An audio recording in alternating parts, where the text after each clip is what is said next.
The story opens on an old man coughing, his words a ragged whisper. I am an earthling from a civilized society. Just then, a little girl enters his house carrying a bowl of food. Seeing his condition, she asks, Mr. Seo, are you okay? My mother sent this for you. The old man, Seo, thanks her. As the girl places the food on the ground, she replies, It's no problem. Please get well soon and make some more soap. With those words, she leaves, disappearing into a swirling snowstorm. Seo is an earthling, an inhabitant of a civilized world. It has been 50 years since he fell into this cursed one. He, Director Kim, and other employees were on their way to a company workshop when a landslide swept them away. When they regained consciousness, they found themselves in a strange world filled with house-sized, three-tailed foxes, massive twin-headed snakes, and warriors who flew through the sky on swords. It was a world straight out of the martial arts novels he used to read. Most of his colleagues, it turned out, thrived. Within 3 days, their destinies unfolded. Awed by their mythical talents, sage-like beings descended from the heavens and spirited them away. Only Seo and Director Kim were left behind. They, too, hoped for something special to happen, but neither of them possessed any remarkable abilities. Knowing little about this world, they resorted to manual labor. For 6 months, they worked menial jobs in a marketplace just to eat. One day, Director Kim declared he could no longer live like this. He spent all his money on a third-rate martial arts manual from a street vendor. Though everyone laughed, he mastered it in 3 months and became a martial artist. He rose through the ranks, learning increasingly advanced techniques until, as a powerful warrior, he left for the Jianghu, leaving Seo behind. Seo kept hoping for his own miracle, but it never came. 50 years later, he is just an old man, dying from a common cold, coughing up blood and clinging to the memory of Earth. He had tried his best to survive. He learned the language, worked as a laborer, bought a small plot of land, and built a house. He even found modest success making and selling soap, a novelty in this medieval-style world. But that ended when thieves stole his formula, replicated it, and forced him out of the market. Now he simply waits for death. Rejected by this world, a frustrated Seo cries out, What do you want from me? I tried my hardest, so what more must I do? He weeps, wondering why he was never chosen, why he was destined to lose everything. His energy fades and his eyelids grow heavy. As his consciousness slips away, he thinks that with just a little more power, he might have had a chance. Lying on his bed, sick and alone, Seo's life ends.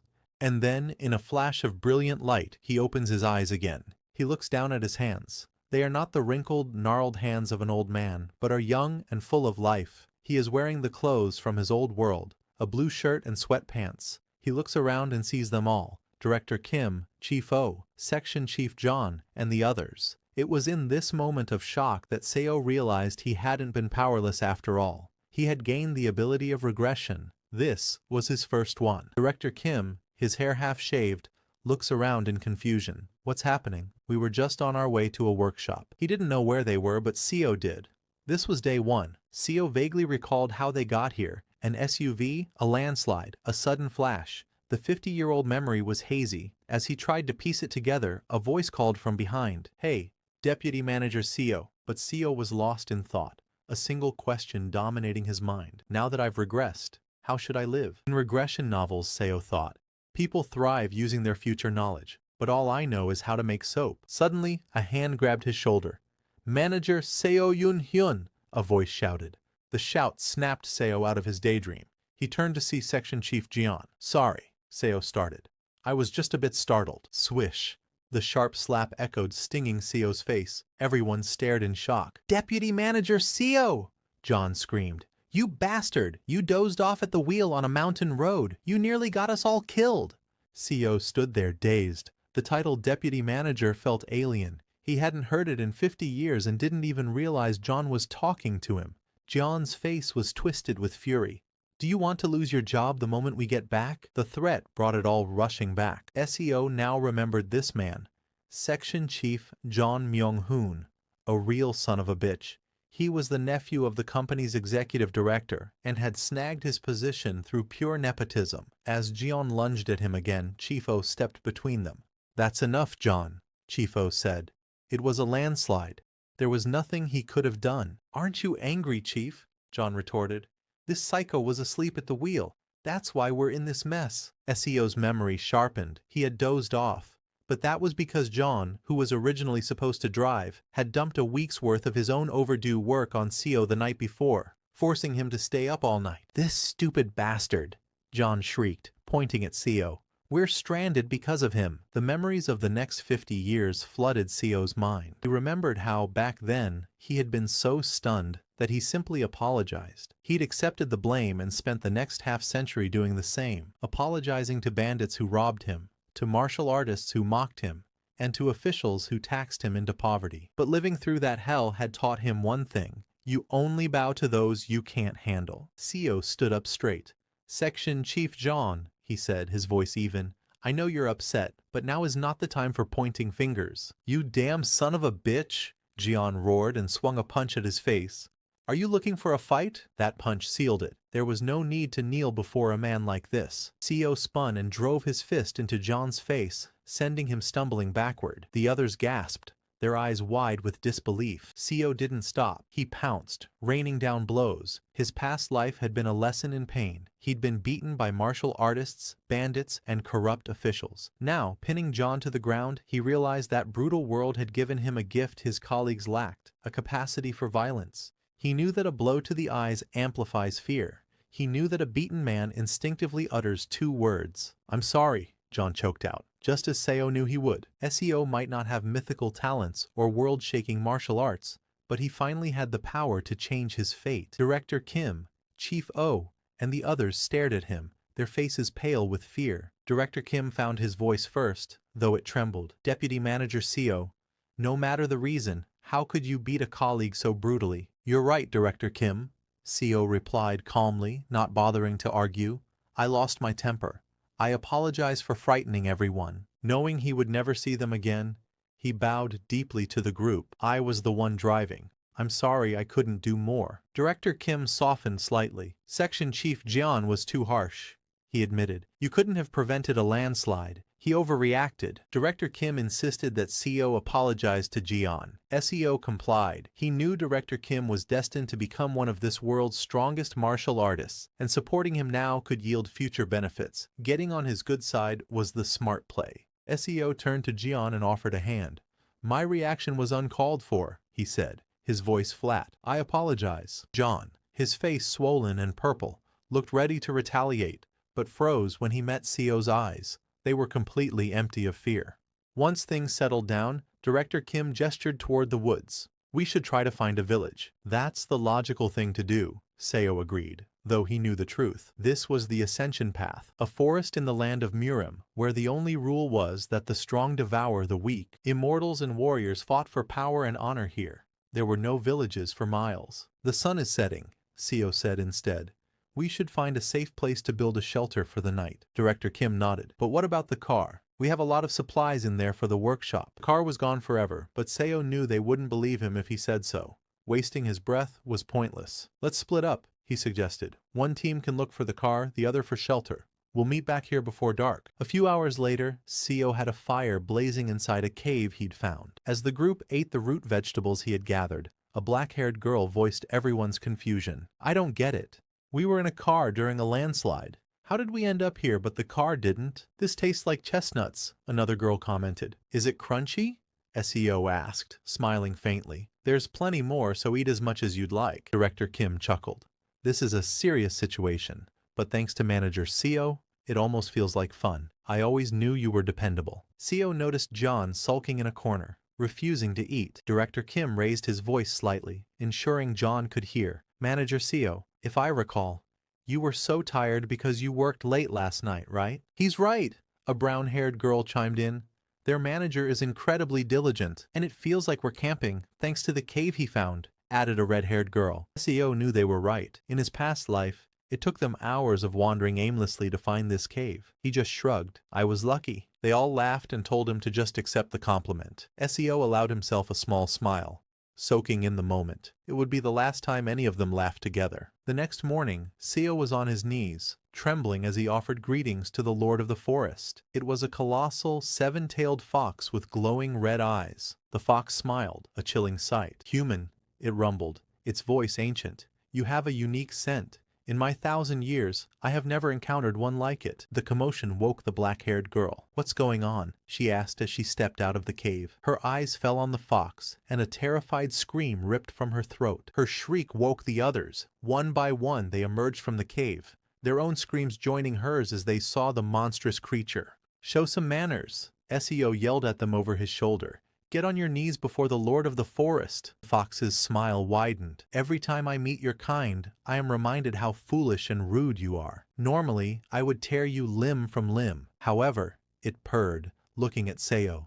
Since one of you knows his place, I shall be merciful. Its red eyes swept over the terrified group. That said, you must pay a toll for trespassing in my territory. Offer me an arm, and I will permit you to live. The demand hung in the air, turning their fear to ice. Seo's own heart hammered against his ribs. He remembered this moment vividly from his past life. He remembered the screaming, the panic, and how the enraged fox had slaughtered them all. Seo felt a flicker of relief. At least this time, the fox appreciated his manners instead of immediately tearing them all to shreds. Licking its chops, the fox asked which of them would offer an arm. It's just one arm, Seo calculated. A small price to pay. Besides, he knew that the cultivators who would arrive in 2 days could easily heal a lost limb. He had even prepared a pain-dulling herb in advance. Steeling himself, Seo pushed up his sleeve and extended his trembling arm toward the beast. I will offer my arm, he announced. The others stared, shocked that he would sacrifice himself for them. You know your place, human, the fox rumbled, its maw opening wide. In return, I will make this quick. It lunged. A scream of pure agony tore from Seo's throat as the fox's jaws clamped down, severing his arm completely. His colleagues looked away, unable to watch the gruesome sight. Blinding pain consumed him. With tears streaming down his face, Seo fumbled for the herb with his remaining hand and shoved it into his mouth. After swallowing the arm whole, the fox seemed disappointed. I thought you might taste different, given your scent, it commented, but you are the same as any other human. Worse even, with all the impurities in your blood. As the fox spoke, the herb began its work, dulling the excruciating pain and allowing Seo to think again. He bowed his head. I apologize that my offering was not to your liking. The fox was uninterested. You may remain in my territory for 7 days, it declared, as it turned to leave. My divinity will keep you from dying here. With a single powerful leap, it launched into the sky and vanished. The moment it was gone, the others rushed to Seo's side. Everyone inside, he grunted, staggering to his feet. I'll explain everything. Inside the cave, Seo told them what the fox had revealed to him earlier that morning. We are in a land called Murim. The name sent a shockwave through the group. Murim? Director Kim repeated in disbelief. Like in the stories? It doesn't matter, Seo said, his voice strained. What matters is that we are safe for 1 week because I paid the toll. Only a week? Director Kim pressed. What happens after that? Seo took a ragged breath. Next week, it will demand another price. Stunned silence fell over the group. As the herb's sedative effect grew stronger, Seo's eyelids became heavy. I'm going to rest, he mumbled, and promptly fell asleep. He awoke 15 hours later, alone in the dark cave. Outside he could hear his colleagues' hushed, angry voices. How can you even say that after he sacrificed his own arm? Chief O was demanding of Jeon. So what's the plan? John shot back. Who's going to volunteer an arm or a leg every single week? Manager Seo is useful, Chief O argued. He found us food in this shelter. Exactly, Jeon said with cold logic. We learned everything we can from him for the next week. He's already lost an arm. He's not going to last long anyway. We make him the sacrifice again. Seo, listening from the shadows, felt a cold fury rise within him. Now that he was weak, John saw him as nothing more than livestock to be periodically butchered for their survival. His hand closed around a fist-sized rock. With the brutality he had learned over 50 years, killing a soft modern man like John would be easy, even with one arm. He watched as John continued trying to persuade the others. He raised the rock, his knuckles white. The urge to act was overwhelming, but he held back. Killing John now would be reckless. Fear was making them irrational, and a cruel act would permanently damage his standing with Director Kim. He let the rock drop and silently retreated into the cave. Suddenly, he heard Chief O's voice again, sharp and final. Shut your mouth, John, unless you want your other ankle broken. A small, grim laugh escaped Seo's lips. He was right. They were good people, just trapped in an impossible situation. The next morning, as the sun climbed the sky,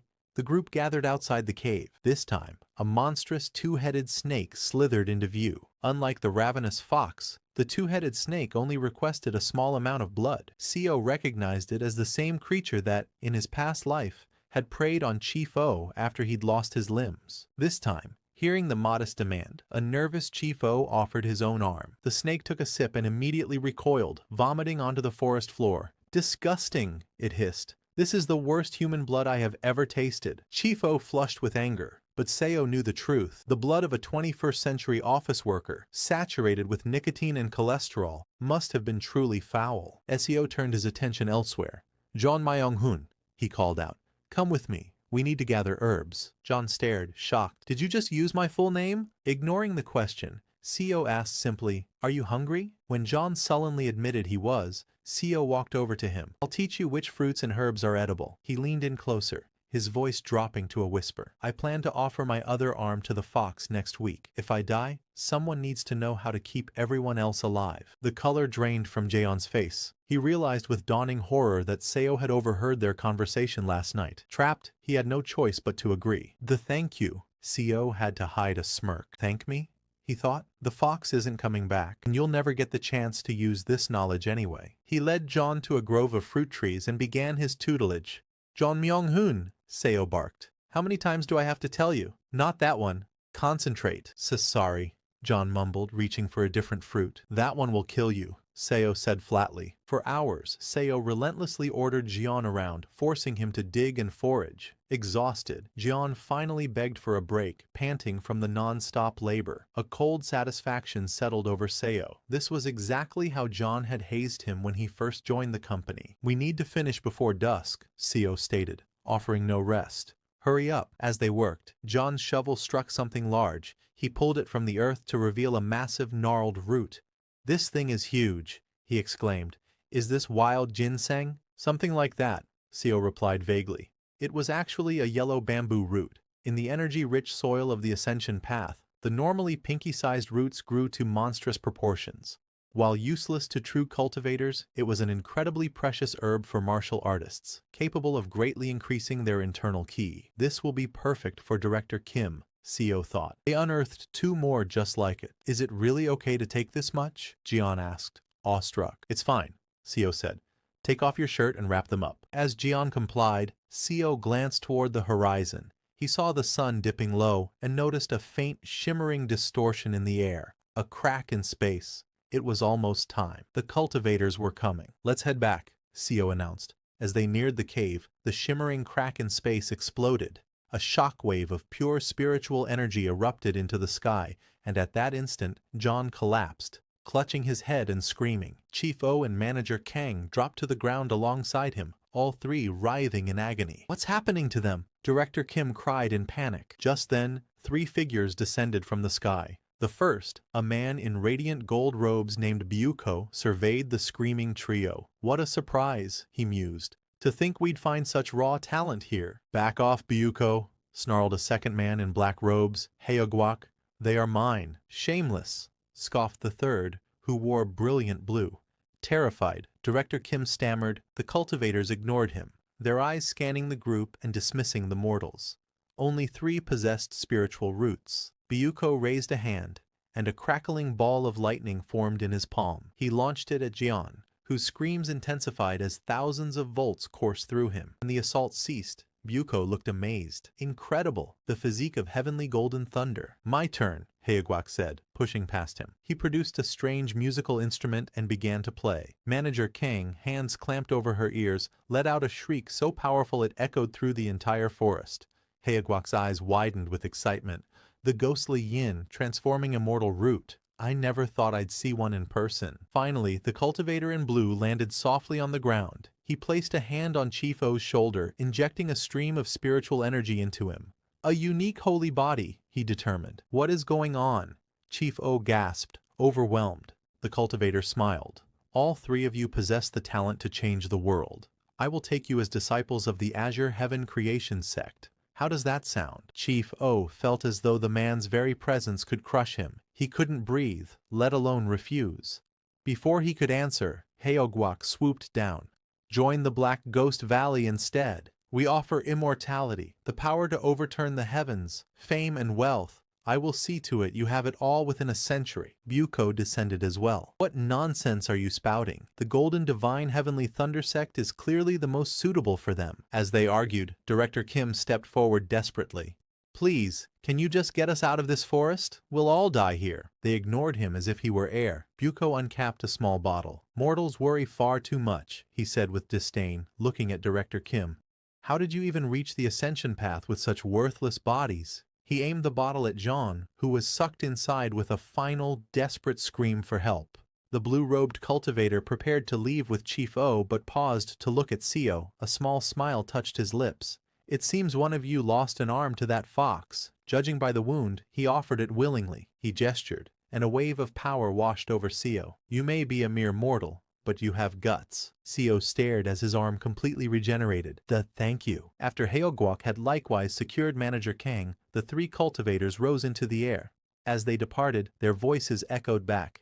We have cleared the ascension path of all beasts on our way here. It should be safe for the next 10 years. Wait! Director Kim shouted, chasing futilely after them.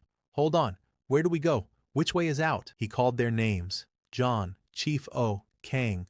But it was useless. They vanished into the sky. A wave of familiar disappointment washed over Seo. It had been the exact same 50 years ago. No matter how much they begged, the cultivators had treated them like insects. Still, he was relieved to have his arm back. Director Kim finally collapsed, gasping for breath. What are we supposed to do now? He despaired.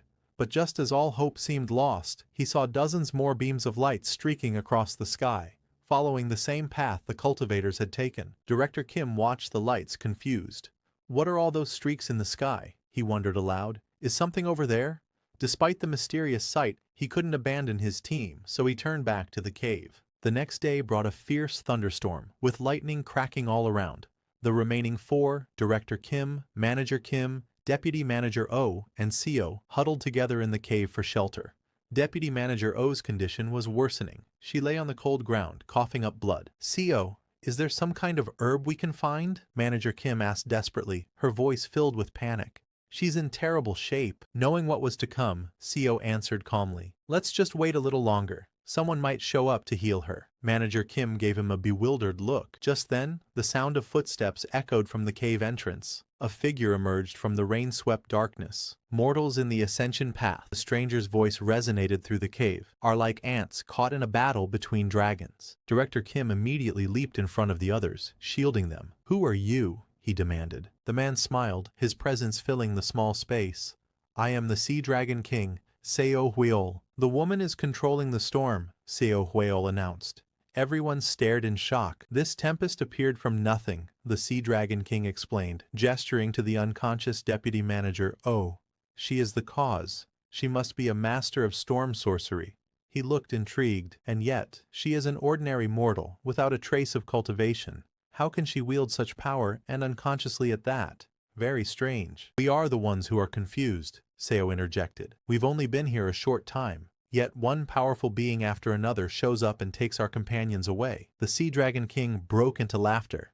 Are you telling me that you stumbled into this world with several colleagues of extraordinary potential? Then, as if on cue, powerful cultivators appeared to claim them, and now, here I am, conveniently standing before this woman. That's exactly what happened, Seo confirmed.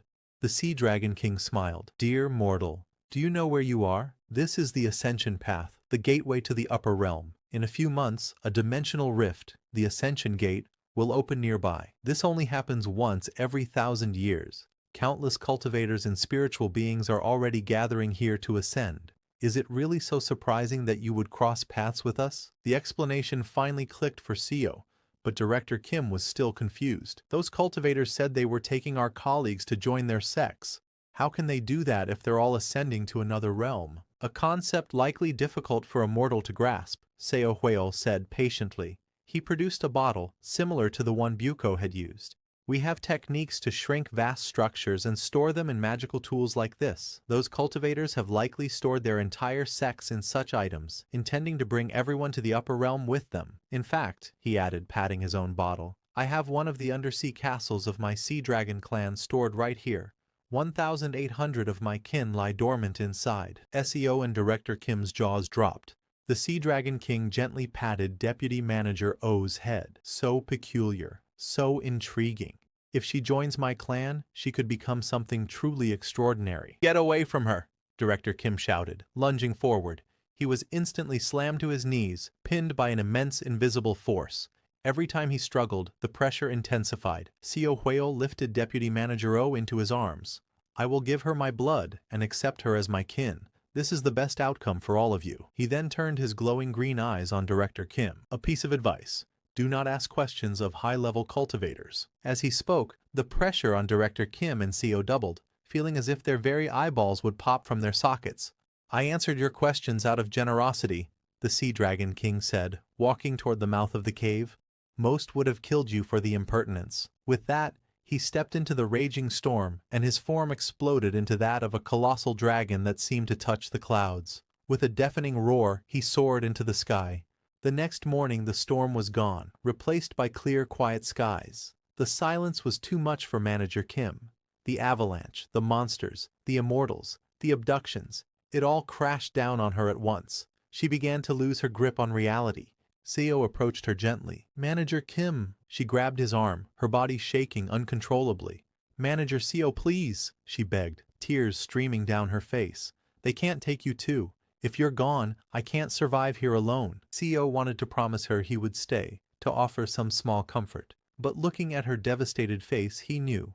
Unfortunately, their time was up. Just then, Manager Kim screamed, clutching her head. She collapsed to the ground, her eyes wide with terror. Something's coming, she shrieked. Director Kim rushed to her side. What's wrong with her now? Suddenly, the entire jungle erupted into chaos.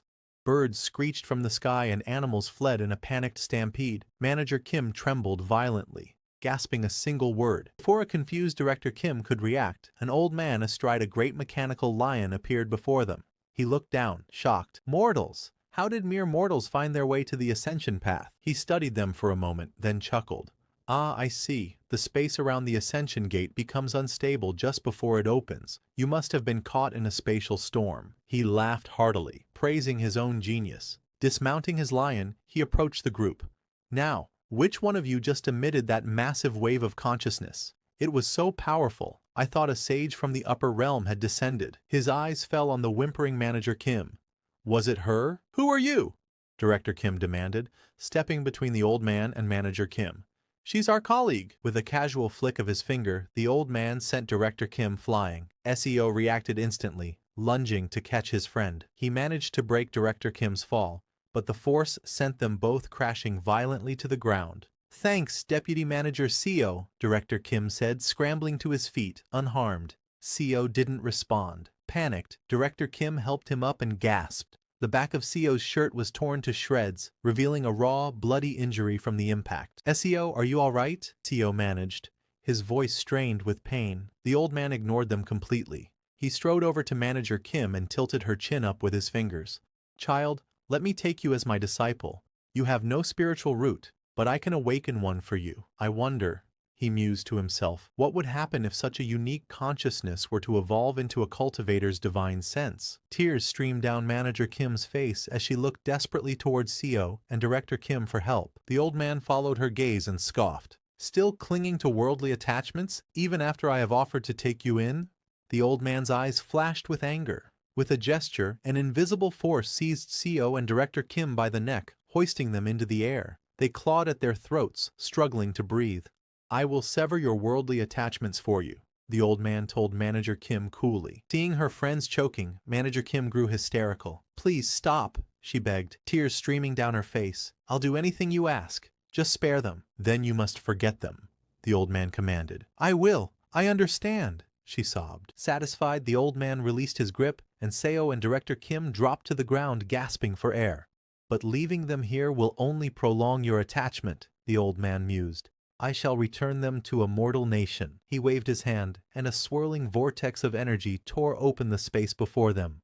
Your colleagues will be scattered through this dimensional rift, he informed Manager Kim. Not even I will know where they land. The portal's pull was immediate and overwhelming.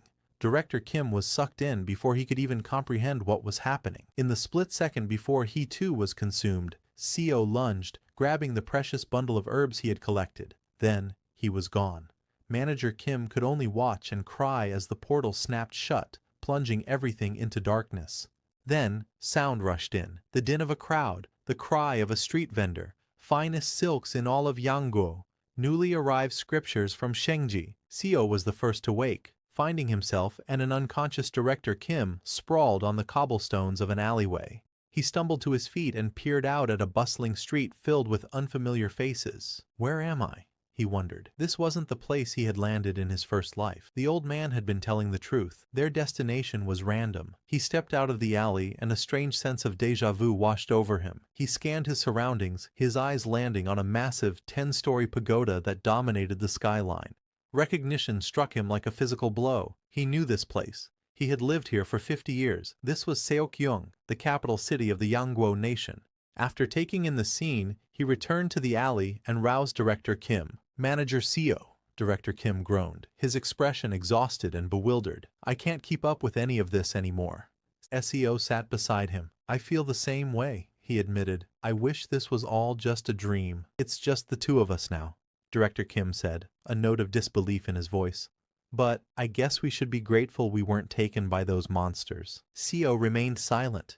Even with his knowledge of the future, this was uncharted territory. In his past life, he was just a powerless herb gatherer. He knew nothing of this new beginning. We can't stay here forever, Seo finally said. Let's get out of this alley. Director Kim agreed, and the two of them stepped onto the main street. Immediately, they became the center of attention. People stared, pointing and whispering to each other in a language Director Kim didn't understand.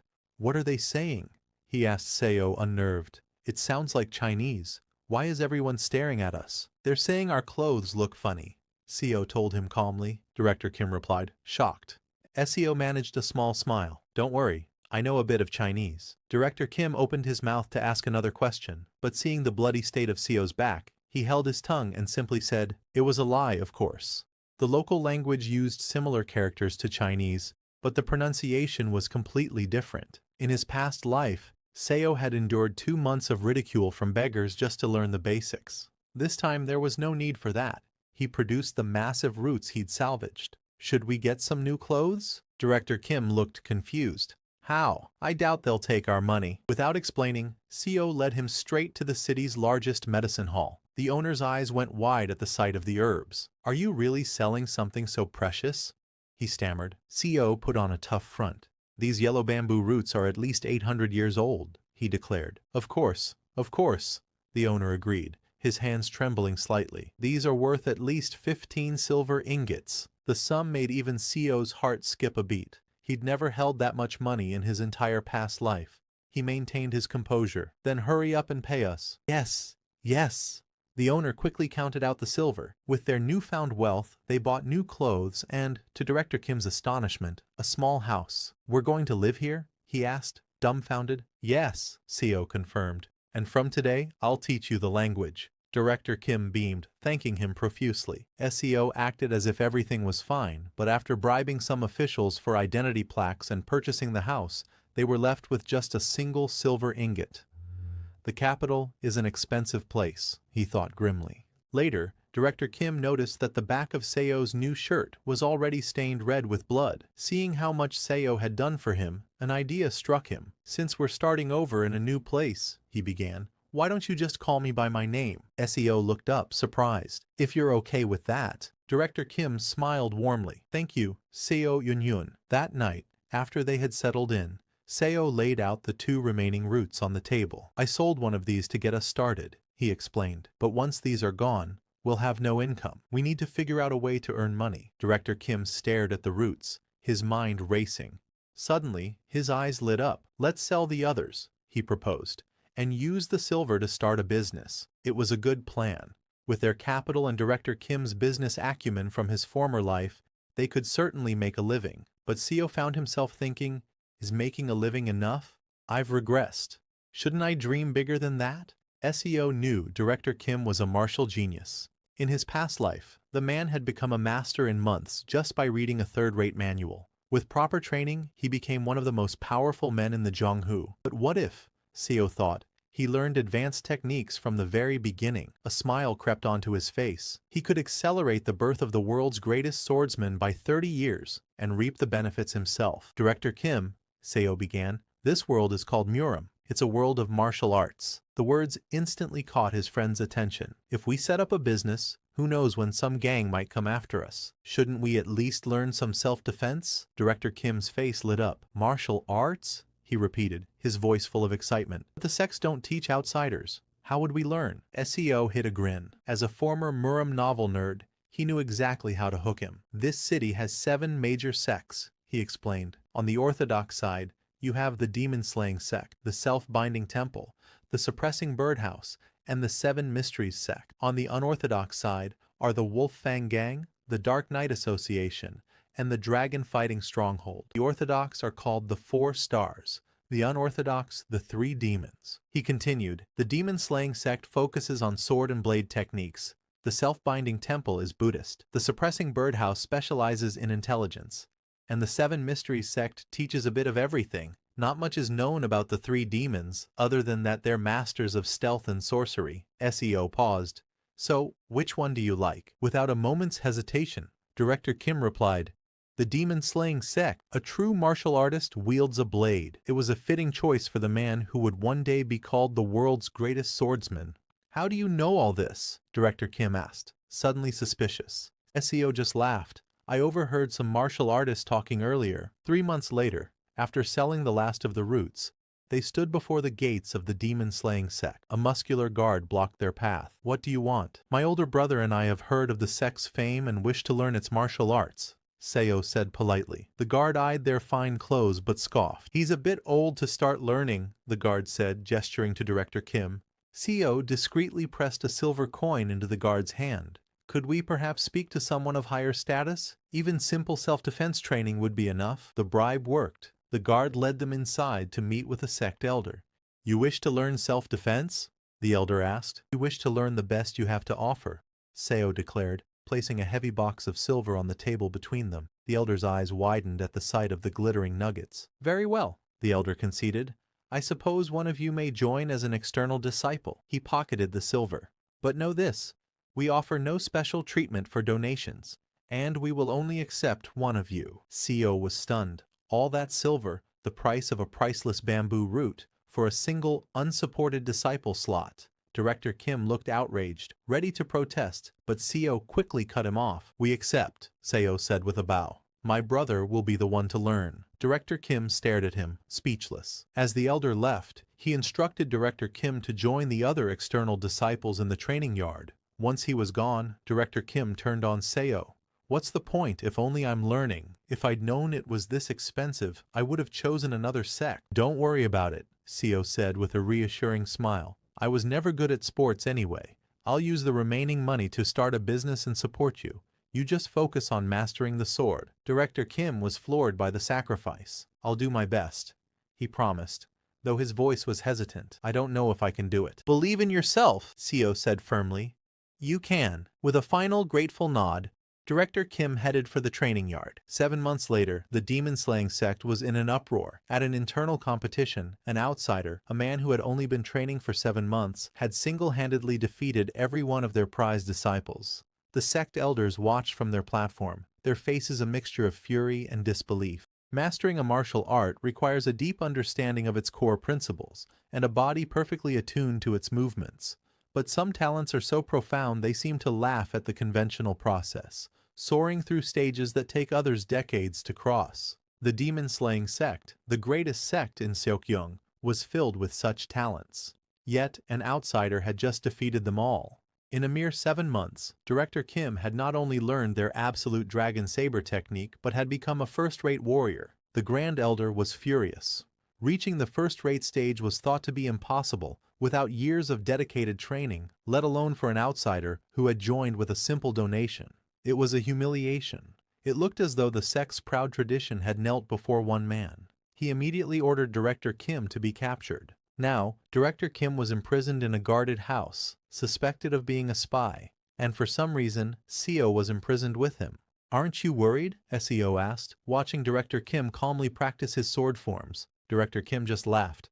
About what? About being a suspected spy, SEO exclaimed. In the novels, they destroy your key core for something like this. True, Director Kim admitted, pausing his practice.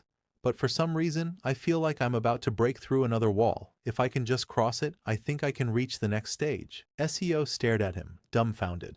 What kind of monster are you? You just became a first-rate warrior and you're already nearing the next level. That next level was Martial Peak, a stage reached only by sect leaders and the most powerful elders. In the entire nation of Yanggo, only 1,000 so-called absolute masters had attained it. For all practical purposes, it was the final stage of martial arts. SEO's initial estimate had been wrong. This wouldn't speed up the birth of the world's greatest swordsman by 30 years, it would be closer to 40. For 7 days they remained in captivity. Director Kim spent every waking moment meditating and practicing. On the 7th day, the QE he had gathered coalesced above his head, forming 3 ethereal lotus flowers made of pure energy.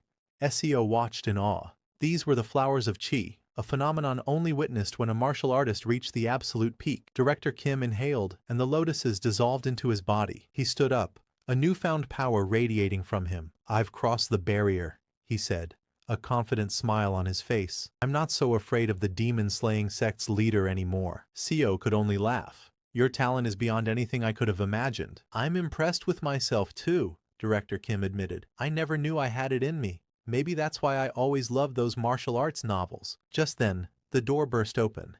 An elder, flanked by a squad of guards, strode in. "Here comes Jim Young-hoon and his comrade," he announced, unfurling a scroll. "By order of the sect leader, we are to destroy the key core of the spy who dared to steal the martial arts of the demon-slaying sect." Director Kim's expression hardened. SEO, terrified, tried to explain.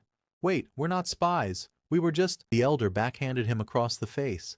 "Silence. We have witnesses who heard you speaking in a strange coded language." He gestured to his men. "Restrain them." But before the guards could move, Director Kim's sword was in his hand. In a flash of steel too fast to follow, the elder's sword hand was severed, his own weapon clattering to the floor. The room froze. Director Kim leveled his blade at the stunned elder's throat. "This is the first sect I have ever joined," he said, his voice cold as ice. "I am no spy." A guard lunged, ignoring the elder's fate. Before his blade even came close, Director Kim moved, a blur of motion. In seconds, every guard in the room was on the ground, clutching their disarmed hands. The survivors scrambled away, screaming that he was a peak-level master, running to inform the sect leader. "I'm going to visit the other sects," Director Kim said calmly amidst the chaos. "What will you do?" "I'll go with you," CEO replied immediately. "Let's start with the dragon-fighting stronghold." Director Kim grinned. "You go on ahead. I'll meet you there after I deal with the elders and their leader." A few hours later, CEO stood panting at the top of the dragon-fighting stronghold's highest peak. Director Kim was already there, leaning casually on his sword. "What took you so long?" he asked. "You're just too fast," Seo gasped, his eyes drawn to the blood dripping from Director Kim's blade. He remembered a time when his friend had lectured him about violence. This world had changed them. He wished they could go back, not to the day they arrived, but all the way back to their mundane lives on Earth. If he regressed again, that's what he would wish for. But for now, they had to do what was necessary to survive. After the betrayal by the demon-slaying sect, Director Kim conquered the dragon-fighting stronghold. Over the next 2 years, he traveled across Yanggo, defeating every major sect. By the 3rd year, having shattered the emblems of every house, he was known as the greatest martial artist under the heavens. He used this fame to unite the fractured martial world, creating the Martial Alliance. 7 years passed. Director Kim and Seo became as close as blood brothers. One day, Director Kim presented Seo with a custom martial arts manual. "This is the Severing Mountain Sword," he said. "I created it for you, hoping you will inherit a will strong enough to cut down mountains. If you master this,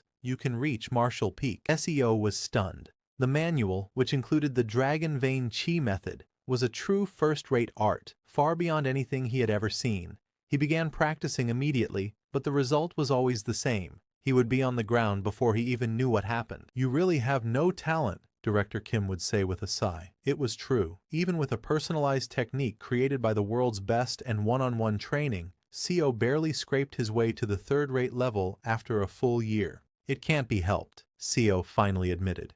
"At least I have some talent for medicine. Everyone is good at something, I suppose." Then, a decade after their arrival, Seo witnessed a miracle. As Director Kim meditated, 5 spheres of pure kui, like radiant flowers, bloomed above his head. SEO knew this was the legendary 5 energies converging to the origin. A massive wave of internal energy erupted from Director Kim's body. The sound of cracking bones and shifting joints filled the air as his white hair darkened to black. The transformation was a divine spectacle, releasing so much power that Seo couldn't even stand nearby. When the light subsided, Seo stared in shock. Before him stood a young man. It was Director Kim, but decades younger. "What's so surprising?" the young Director Kim asked, his voice now youthful and vibrant. "Brother," Seo stammered, "you look younger than me." This was skeletal restructuring, a legendary rebirth. Director Kim laughed, a sound full of life. "I feel like I could do anything." "The world will be shocked when they see you," Seo said. "Certainly," Director Kim agreed, pulling on his robes. He walked over to Seo, a serious expression on his new face. "It's about time I handed over the martial alliance to the next leader." Seo knew his friend was right. The leader of the martial alliance needed to be a master, but no one seemed to truly understand the essence of martial arts. "That's because you're an anomaly," Seo laughed. "Where else in the world is there a genius like you?" Director Kim gazed out at the disciples training in the courtyard. "Even so, we need to find someone." 25 years later, Seo sat in a quiet room, his hand guiding a brush over paper. 35 years had passed since he'd begun this new life. His hair was now gray, and at 65, he often wondered where the perpetually young Director Kim was. A year after his transformation, his friend had retired as alliance leader. SEO had wanted to retire too, but he was needed to stabilize the chaotic martial world and had remained as the alliance's strategist for many years. Director Kim had said he wanted to wander the world. He hadn't even come to Seo's retirement ceremony. Now Seo stepped outside for some fresh air, the loneliness of his large retirement home closing in on him. It was far too big for one person. A rustle in the bushes startled him. "Who's there?" he called out, his senses on alert. He moved closer and was stunned to see a familiar face emerge, dressed in rags. It was Director Kim. "What's with the beggar's outfit?" SEO demanded. "Why didn't you come to my retirement? Where have you been?" Director Kim just laughed, a weary sound, and collapsed onto the grass. "Did something happen?" SEO asked, rushing to his side. Staring up at the sky, Director Kim spoke. "I truly thought I was a martial genius. Isn't that right, Seo? If I'm not a genius, what am I?" He sat up, a self-deprecating look on his face. "I am a martial arts genius. At least in this kingdom, among ordinary people like me, no one can match my talent." "Ordinary?" SEO scoffed. "How are you ordinary? Everyone under the heavens knows you as the world's #1. I fought them," Director Kim interrupted, his voice low and serious. "The cultivators. Do you remember them, Seo? The monsters who took our friends 35 years ago?" Of course, Seo remembered. He'd lived it twice. He knew the cultivators secretly manipulated the Yan Kingdom from the shadows. As the martial alliance grew, the cultivators began to interfere more directly. To defy them was to defy the nation itself, a risk Director Kim wouldn't take. So, he had stepped down as leader to hunt them as a lone warrior. "They were impossible to find," Director Kim continued. "And when I did find one, they'd just laugh and say I wasn't worth their time before vanishing with some illusion. But 5 years ago, I finally got my fight." "Did you win?" SEO asked, leaning in eagerly. Director Kim confirmed. Seo laughed with relief. "If you'd pulled a stunt like that when you were alliance leader, I'd have dragged you back by the scruff of your neck." But Director Kim shook his head, his expression grim. He was in the chi condensation realm. "I fought with everything I had, and I barely managed to scratch his fingertip." The words hit Seo like a physical blow. "He said if I could graze his body, he'd count it as my win," Director Kim clarified. "So, technically, I won. But still," the disappointment in his voice was palpable. "Was this cultivator one of their great masters or something?" SEO asked, trying to grasp the situation. Director Kim said, his voice barely a whisper. "He told me his realm was the second lowest in the entire cultivation world. In our terms, he was just a second-rate warrior." SEO was stunned into silence. "What nonsense are you talking about?" he finally managed. He knew cultivators were powerful, but Director Kim's martial arts were godlike. He could walk on air, slice through ancient steel as if it were tofu. And yet, this genius could only scratch the fingertip of a bottom-tier cultivator? "I was a frog in a well," Director Kim said, his face etched with disappointment. "We can never stand against them, Seo. They're like natural disasters." A cold sweat broke out on Seo's skin. The stories were terrifying. Then, Director Kim pulled a severed hand from his pocket. Today though, he said with a grim smile.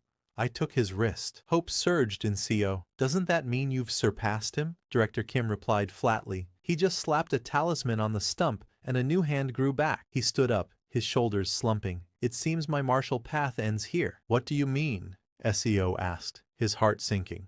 I came to say goodbye. He let out a hollow laugh. The cultivator said he respected my willpower. He's offered to take me into his sect. I'll probably start as the lowest ranking disciple. Become a cultivator? An immortal? Seo asked. But they said it was impossible without spiritual roots. For a mortal, reaching the stage of 5 energies converging to the origin is the equivalent of being born with the 5-element spiritual root, Director Kim explained. We have to spend our entire lives just to manifest the basic quality they are born with. He raised his sword, and with a single, fluid motion, he sliced open the very fabric of space, creating a shimmering doorway in the air. I'm going now, he said, stepping toward the portal. I have to aim for a higher stage.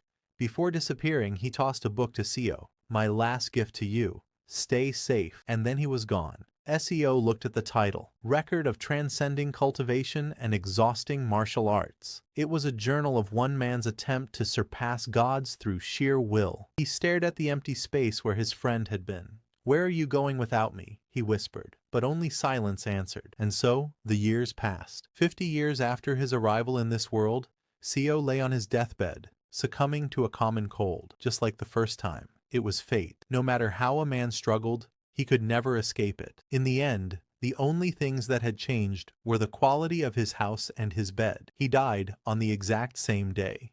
He had lived this life to its absolute fullest, desperate to avoid the regrets of his past. He had been too busy to even consider marriage. He had united the martial sects of Yangguo and experienced all the fame and wealth a mortal could desire. But a profound emptiness echoed in his heart. If we had just struggled a little harder, he wondered, could we have reached the sky together? His body trembled with a sense of utter powerlessness. The regret was overwhelming, and so marked the end of Seo's second regression.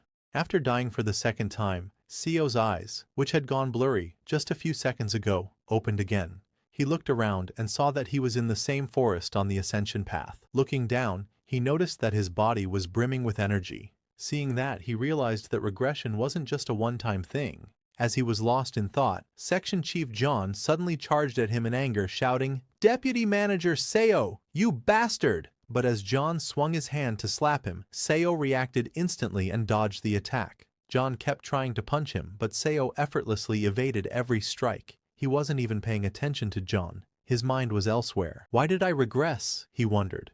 He knew that a new body full of energy and a fresh opportunity was undoubtedly a good thing. But what about everything he had built over the past 50 years? Meanwhile, John was growing exhausted. Still swinging his fists, he screamed that Seo had almost gotten them all killed, and now he had the nerve to dodge? But Seo didn't respond. He just kept thinking, is this really a good thing?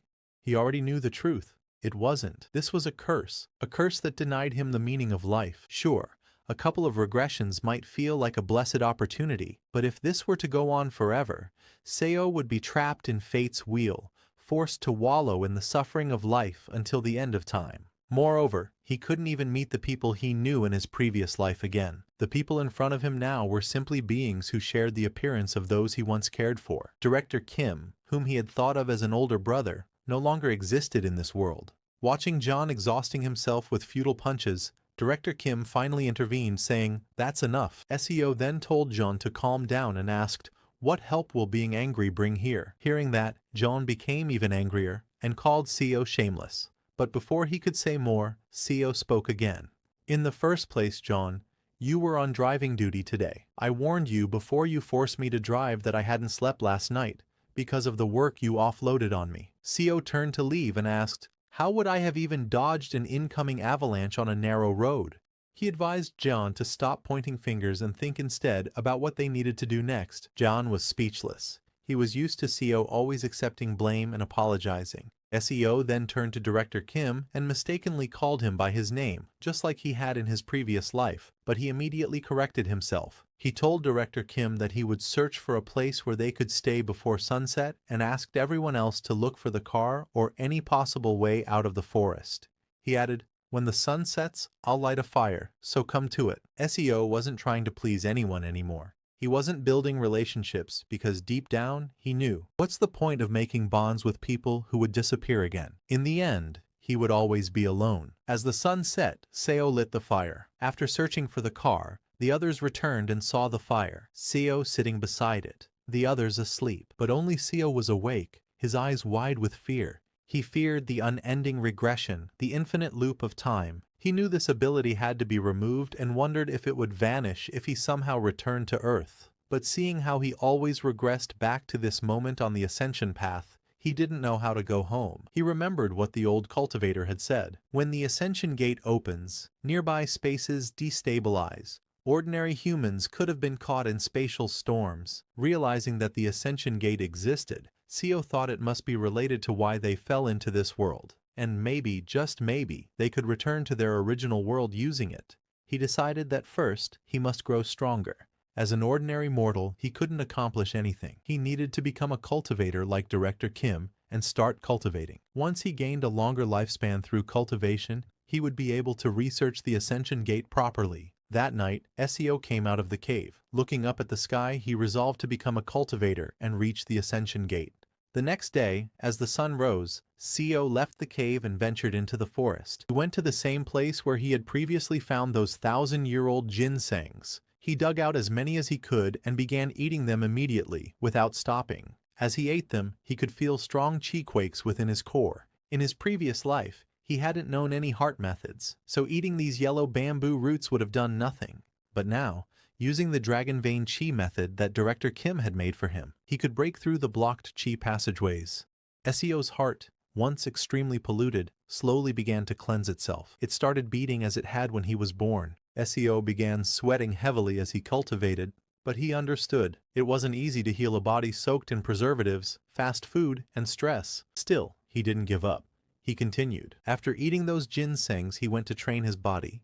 He took a tree branch and, using rocks, carefully carved it into the shape of a sword. Looking at the somewhat sword-like stick, Seo thought, that should do the work. He started swinging his sword, recalling the training he had undergone in his previous life with Director Kim. He remembered his footwork and the way he used to swing his blade. In his past life, he had only been an average second-rate martial artist, and since he hadn't practiced near the end of his life, his skills had dulled. Of course, he wasn't completely helpless. He swung his wooden sword at a nearby tree, using the Severing Mountain Sword first form. With just a wooden sword, Seo cut into the tree and left a deep mark. He could do this because the martial arts from his previous life were still all in his head. So, improving his skills was just a matter of time. But unknown to Seo, his sword practice had been witnessed by Director Kim, who had wandered into the forest. Director Kim was utterly shocked and called out from behind, asking, "What was that just now?" He ran up to Seo demanding, "How did you slash a tree with a wooden stick? Just what is that strength?" Seeing how excited Director Kim was, Seo smiled inside, thinking, "This is the man who will instruct me to become a cultivator." Seo turned to Director Kim and asked if he wanted to try learning this technique. Hearing that, Director Kim's face lit up with excitement. He asked Seo, "Can I really do it?" But before Seo could reply, something suddenly appeared and destroyed the tree where he had been practicing. It was none other than the nine-tailed fox. The nine-tailed fox glared at them angrily and shouted, "Filthy humans! How dare you play around in front of the master of this forest?" Seeing the nine-tailed fox, Director Kim was completely stunned. And not just him, even Seo grew nervous. He had completely forgotten about the nine-tailed fox. In his second life, the nine-tailed fox had mercilessly bitten off Seo's arm. At that moment, Seo knew. The only thing he could do now was endure. As the fox tore apart his arm, Seo slightly eased the pain by applying pressure to his own acupoint, because he knew he was weak. In his first life, and even in his second, he had been weak. But now, in this third life, as the nine-tailed fox appeared before him, Seo took a deep breath and walked toward it. Scared, everyone called out to Seo from behind, telling him not to go there. But Seo didn't listen and continued walking toward the nine-tailed fox. Even now, in his third regression, he still didn't know how his second life had ended that way. In his previous life, Seo had decided to become a cultivator after reaching the 5-path core. But even after learning martial arts under the best master for over 100 years, he was barely considered a second-rank mastery warrior. Seo grabbed one arm with the other and used his strength to cut off his own arm, because he knew that, compared to the people gathered here, his talent was trash. Seeing Seo cut off his own arm, everyone was shocked and terrified. Seo offered the severed arm to the nine-tailed fox to eat, because whether it took 1,000 years or 10,000, he was determined not to give up. Seeing Seo willingly offer his own arm, the nine-tailed fox laughed and said, "Human, you know your place. You know how to offer yourself as a sacrifice." The nine-tailed fox then decided to have a taste of Seo's arm. Hearing that, Seo silently resolved to offer his arm to the fox, until the day he surpassed its strength. After the fox ate Seo's arm, it allowed them to stay and then disappeared. Seo didn't care about the others. He simply went to a quiet place in the forest and kept swinging his sword. After a few days, the cultivators healed his arm and escorted his colleagues away. But Seo didn't eat, sleep, or rest. He kept swinging his sword. The only reason he stopped swinging on the 4th day was because the Sea Dragon King arrived. Seo greeted the Sea Dragon King with respect and said, "This lowly mortal dares to ask the Sea Dragon King a question." Seeing how respectful Seo was, the Sea Dragon King allowed him to speak. Seo asked, "It seems the Sea Dragon King wishes to take Miss O. But Miss O is just an ordinary person without spiritual roots, and ordinary humans cannot live longer than 100 years. So, what are your intentions toward her?" Hearing that, the Sea Dragon King laughed and said that Seo was quite an observant mortal, someone who understood the state of cultivators well, but he told them not to worry. Once Miss O accepted his blood, she would awaken spiritual roots suitable for her. Seo was surprised to hear that, and asked the Sea Dragon King if, perhaps, he could give them a chance as well, since Miss O was from the same hometown, and maybe they too might possess some hidden ability. Hearing that, the Sea Dragon King smiled and told Seo to listen carefully. Just as he said that, Seo felt an overwhelming pressure on his chest and collapsed to the ground. The Sea Dragon King said, "I will say one thing out of concern. Do not carelessly express your opinions to a high-ranking cultivator like me. We have lived for hundreds, even thousands of years. We see what mortals cannot see. We know what mortals do not know." He looked at Seo with glowing green eyes and continued, "You have a good temperament, so I'll let it slide, but there are cruel ones who, just because your eyes met theirs, would tear you apart like insects and kill you." Saying that, the Sea Dragon King walked out of the cave with Miss O, then transformed into his dragon form and flew back into the sky. Seeing the Sea Dragon King's true form, Director Kim was completely shocked. The next day, as the weather cleared and everyone came out of the cave, they encountered the old cultivator riding a mechanical lion. As the old cultivator appeared, Seo stepped forward, greeted him, and asked, "Our colleague Miss Kim is just an ordinary person without spiritual roots, so how could she possibly become your disciple?" Hearing that, the old cultivator laughed and took out an elixir, telling Seo that it was a very precious one, capable of opening spiritual channels. If taken, even an ordinary person might gain the chance to become immortal. Seo was shocked to hear that there was another way to become a cultivator. The old cultivator explained that it was possible for mortals to reach the realm of the five-path core by pushing their martial arts to the extreme, but that path took far too long and the results were unsatisfactory. So this method, through elixirs, was the best. After telling them everything, the old cultivator opened a portal to the mortal world and sent them into it, saying that both of them were useless to him now and should just get lost. Both Seo and Director Kim fell into the teleportation portal, while Miss Kim could only watch them disappear, screaming. Seo lost consciousness there, and the next time he opened his eyes, he found himself hanging from a tree branch above the ground. Looking ahead, he saw a vast forest with some buildings in the distance.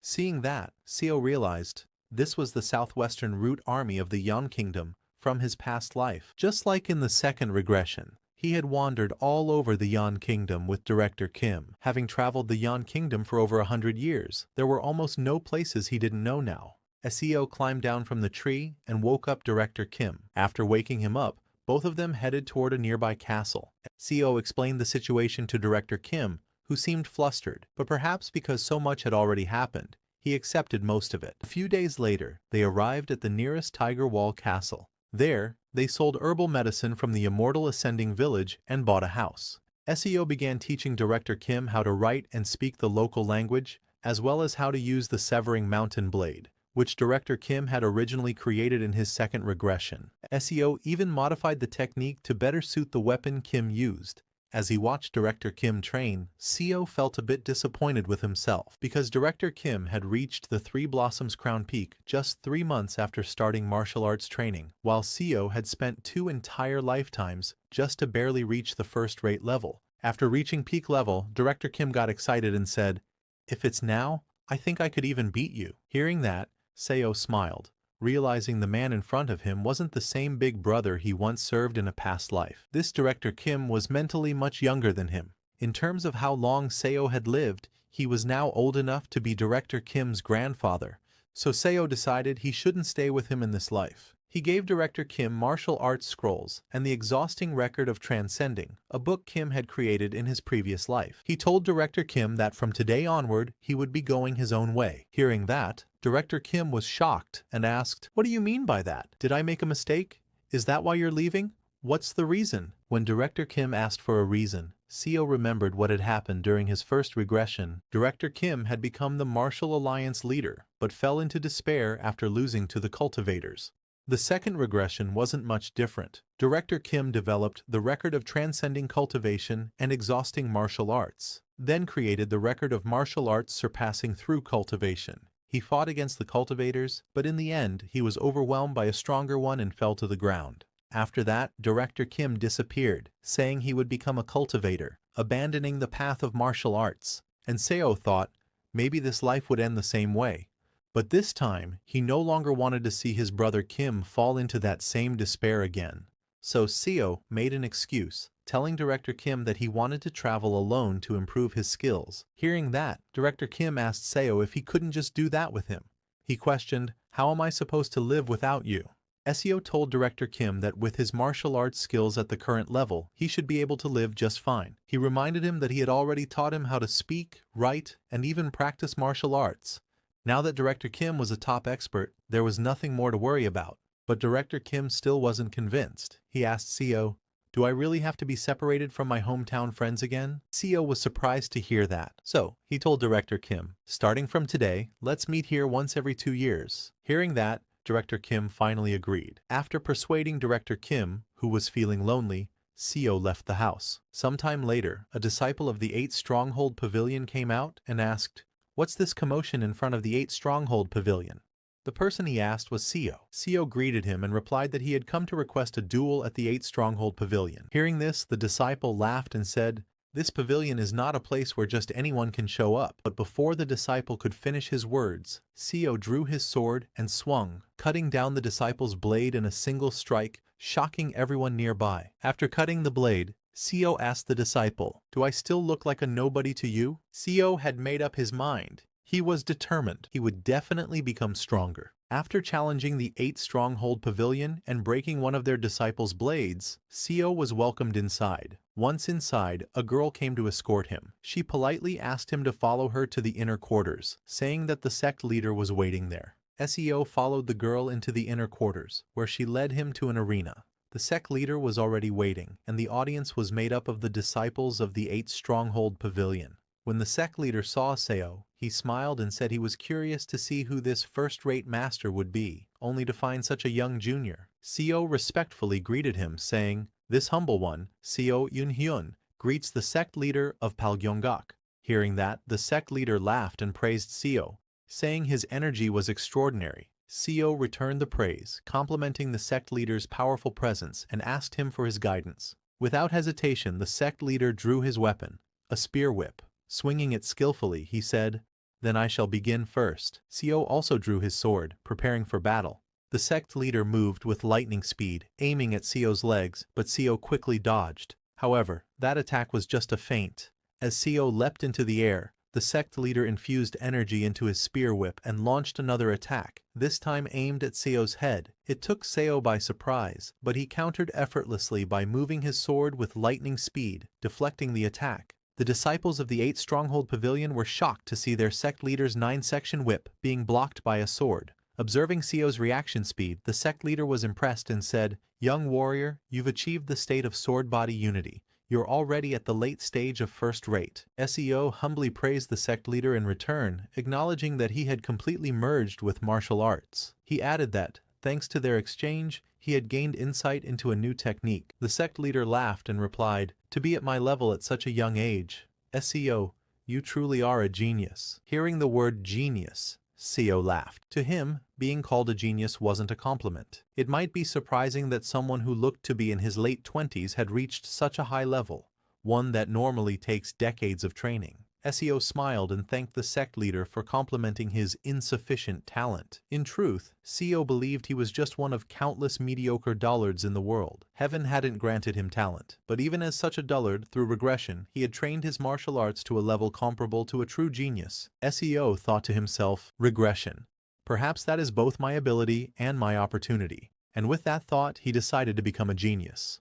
Pointing his sword at the sect leader, Seo declared that he would now use sword energy.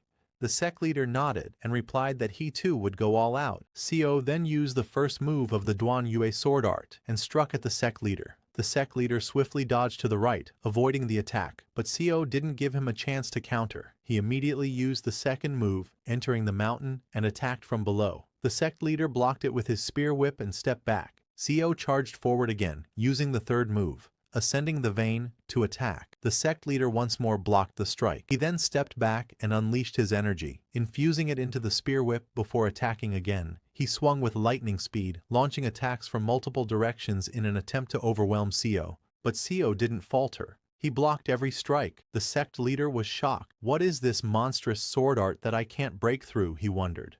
The sect leader aimed once again at Seo's legs, trying to disrupt his balance. But it was no use. Seo jumped and dodged once more. While Seo was midair, he used the seventh move of the Duan Yue sword art, Deed Mountain, and charged straight at the sect leader with incredible speed. It looked as if Seo was attacking with 1,000 swords, and the sect leader was unable to dodge. He couldn't predict Seo's sword trajectory, and barely managed to evade, only to have his cheek sliced. Seeing this, the disciples of the 8th Stronghold Pavilion were shocked, exclaiming, "This can't be!" Seo's sword speed was increasing with every move. Then, Seo unleashed the 11th move, destroying the ground. The sect leader jumped back and dodged, but the disciples were stunned. It wasn't just Seo's speed, the sword was gaining destructive power as well. Seo charged again, this time with an energy-infused strike. The sect leader blocked it with his own energy-infused spear whip. The collision released a massive burst of energy. After taking Seo's attack head-on, the sect leader's hand began to tremble. Seeing this, Seo decided to end the fight here. He leapt high into the sky and used the 12th move, 7 Lights Emerging Peak. The sect leader also prepared to strike, but Seo swung his energy-infused sword with such overwhelming speed and force that it shattered the sect leader's spear whip into thousands pieces, completely stunning everyone. Not just the sect leader, even the disciples of the 8th Stronghold Pavilion were in shock. Seo's attack didn't just destroy the spear whip, it also cut the sect leader's hand. Gripping his injured hand in pain, the sect leader admitted defeat. Upon hearing that, Seo immediately sheathed his sword and respectfully greeted the sect leader, saying it had been a valuable opportunity. With that, he left the arena. Their match had completely destroyed the battleground. After defeating the sect leader of the 8th Stronghold Pavilion, Seo departed from the sect. As he walked out, everyone stared at him in silent awe. It had been a clean and honorable fight. Seo remembered that Palgyeonggak had been famous even in his past life as a righteous sect that didn't resort to cowardly acts. Inspired by this, he decided to visit a demonic sect next. Through these martial duels, Seo thought, in this life, I must reach the peak realm. As time passed, Seo visited about 4 more minor sects in Seogyeongsong. Among them, he lost duels at Iljubo and Hyeongmun, but won against sects like Gaejubang and Yukgyolbo. Eventually, he arrived at Hoedangpa, where he fought one of their warriors. Seo cut down the warrior's blade and sent him flying with a single blow. The warrior crashed near his sect master and was knocked unconscious from Seo's overwhelming attack. Seeing this, the sect leader of Hoedangpa laughed and said, "So the young first-rate master who's been challenging sects all over Seogyeongsong recently was you after all." He told Seo that he had witnessed his skills well. Seo respectfully greeted him and said he too had learned a lot. Just then, many warriors emerged from the door behind the sect leader. The sect leader turned to Seo and asked if he was ready, because now it was the turn of the 10 elders. Seo was stunned. What is this? He thought. Is this the demonic sect's way? He asked the sect leader. Didn't the duel just end with my victory? I've never heard of continuous battles or a 10-on-1 duel. With a sly smirk, the sect leader replied, Really? Didn't you just hear? Hearing that, Seo realized the sect leader was playing with words. Trying to intimidate him, Seo said, If I publicly reveal today's cowardice to the other sects, Hoedangpa's reputation will plummet. The sect leader laughed and replied, I don't care, because you'll get injured in this duel, that injury will get infected, and you'll die of tetanus. The sect leader told Seo that the people would believe their sect had taken great care of him, and that despite their best efforts, Seo had unfortunately passed away. As the 10 elders stepped forward, the sect leader laughed and said, How can a dead man spread a different rumor? This situation was even worse than Seo had anticipated. They're absolute lunatics, he thought. All the elders pointed their swords at Seo. The sect leader declared that if they killed him here, it wouldn't affect their reputation. It sounded extremely dangerous. But Seo smiled. This was exactly why he came. He pulled out his sword and challenged the sect leader, saying he would accept this absurd duel. The 10 elders charged at Seo, and thus began a true battle. As the sun set over Hoedangpa, the streets of the city lit up in celebration. People filled the inns, drinking and enjoying the evening. At one table, a drunk man told his friends, I heard the young master who's been challenging every sect to duels went to fight Hoedangpa this time. What a pity for such a talented youth. His friend nodded. Challenging an illegal organization like the evil sect? That's just asking to die. A third chimed in. That's how it is when you're young, thinking the world will go your way? A kind of innocence, I suppose. Another man from a nearby table stood up and scoffed. That guy relied too much on his skill and acted recklessly. He brought about his own death. Hoedangpa may look like a sect, but inside, it's nothing more than a bandit's den. He's probably buried by now. Just then, the door to the inn creaked open. A man stepped in, his shoes soaked in blood. The waiter turned to welcome the guest, but froze in shock. It was Seo, his body covered in blood and dotted with minor injuries. He calmly ordered a bowl of noodles. The entire inn fell silent. The waiter nervously gestured. Please, come in and sit down. Seo walked forward, and as he passed, everyone instinctively lowered their heads. None dared meet his eyes. It was the natural reaction. His expression was terrifying. Seo was furious at those maniacs from Hoedangpa. He had almost died. It hadn't just been 10 against 1. They'd even poisoned their weapons, cowardly striking his back. It was fortunate Seo had studied top-tier medicine during his time as a strategist for the Martial Alliance. If he hadn't taken the antidote pills and stimulants he had prepared in advance, he would have surely died. He killed all 10 elders. But just before the end, the crazed old sect leader gave a desperate final order. He shouted for all his disciples to kill Seo no matter what. Soon, a horde of foot soldiers armed with spears and arrows swarmed the area, forming a battle formation. Seo fought like a beast. No techniques, no form, just sheer will to survive. Yet he endured. He cut the meridians of the surviving enemies to cripple them, ensuring they'd never seek revenge. And then, he finished it. He killed their sect leader. Now, sitting at the table, Seo looked at his own trembling hand. Perhaps from the excessive stimulants. The tension wouldn't go away. He sighed, knowing he wouldn't sleep for days. Grabbing his sword again, he understood. He had to duel another orthodox sect next. After finishing his bowl of noodles, Seo stood up and walked out of the inn, revealing a large bleeding cut across his back. No one said a word. They simply watched. Stunned. The young master, after surviving a brutal battle with Hoedangpa, had calmly eaten noodles, and immediately left for another duel. That crazy young man quickly became the talk of the city, and so Seogyeong City buzzed with excitement. People began calling him by a new name, one that echoed through taverns, streets, and martial halls alike. The infinite fighting monster, Seo Yun-hyun. Seo continued fighting relentlessly, fully aware that he had no talent, and that the path to the pinnacle he sought was infinitely distant. That was precisely why he had to fight constantly, pushing forward by crossing the boundaries between life and death. He believed that a man without talent had no choice but to go mad in order to break through the wall that stood in his way. If there is no talent, there must be madness. That was the only way for a dullard to catch up to a genius. And so, Seo scoured Seogyeong City and traveled across various regions of Yongguk, engaging in duels multiple times a day, regardless of whether the sects were orthodox or evil. Like that, 5 years passed. One day, a sudden explosion occurred in front of a house. Seo soared into the air and unleashed the 14th form of his mountain-breaking sword art, Q Mountain Heart Stream. He gathered energy from nature, energy as solid as a mountain, its heart as vast as the heavens. But even as he summoned it, Seo began to struggle. The form, a sword thread technique that could only be used upon reaching the pinnacle, put an enormous strain on his mind just by briefly manifesting it. But Seo knew, if he didn't do it this way, he'd never catch up. Suddenly, a black figure appeared behind him, launching a surprise attack. Seo turned and blocked it with his sword, but the force was overwhelming. Cracks spread through his blade. The strike sent him crashing into the ground, slamming him into a wall with such force that it blasted a hole straight through it. With just one hit, all of Seo's sword energy had been shattered. The figure laughed as he walked towards Seo and said, "Your reputation precedes you. I had quite high hopes, but you're still clumsy, young Master Seo, the infinite fighting monster." Stepping out from the smoke, the figure revealed himself. Seo's eyes widened. It was Director Kim, the one known as the greatest under heaven, Kim Young-hoon. Seo stood up, impressed. "You've gotten even stronger than last year," he said. And he was right. Director Kim had undergone a complete transformation in just 5 years.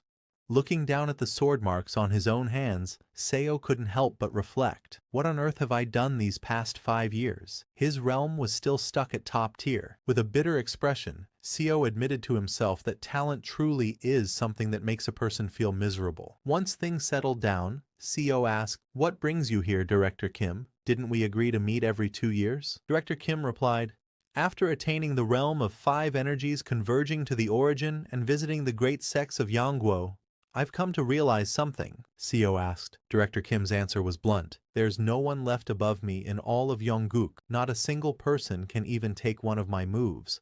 That's why I'm planning to establish a new sect, or an organization of some sort, and I want to offer you a seat." But Seo immediately declined. "I'm comfortable with where I am now," he said. Looking at Director Kim, Seo thought to himself, he's already developed the martial lord's disease. Seo knew that if he accepted the offer, even in this life, he'd end up becoming a strategist or vice-sect leader, working himself to the bone. But with his limited talent, every minute, every second, was precious. Director Kim warned, "Once I establish the organization, it might be difficult to meet again." He tried persuading Seo, saying, "You could still stick around. Join me for some guidance duels maybe." But Seo declined again. "No matter what you offer," he said firmly, "I won't accept." Hearing this, Director Kim looked deeply saddened. It had been a good offer, genuine, well-meant, but Seo turned it down because he had already received plenty of Director Kim's teachings in his past life. What he needed now was not guidance, but real-world experience. In Seo's past life, Director Kim had once told him that after reaching the late stages of first rate, he should strive to experience as much real combat as possible. So, in this life, Seo chose to follow that advice, to merely observe Director Kim's saga from afar, while continuing his own endless journey in search of battle.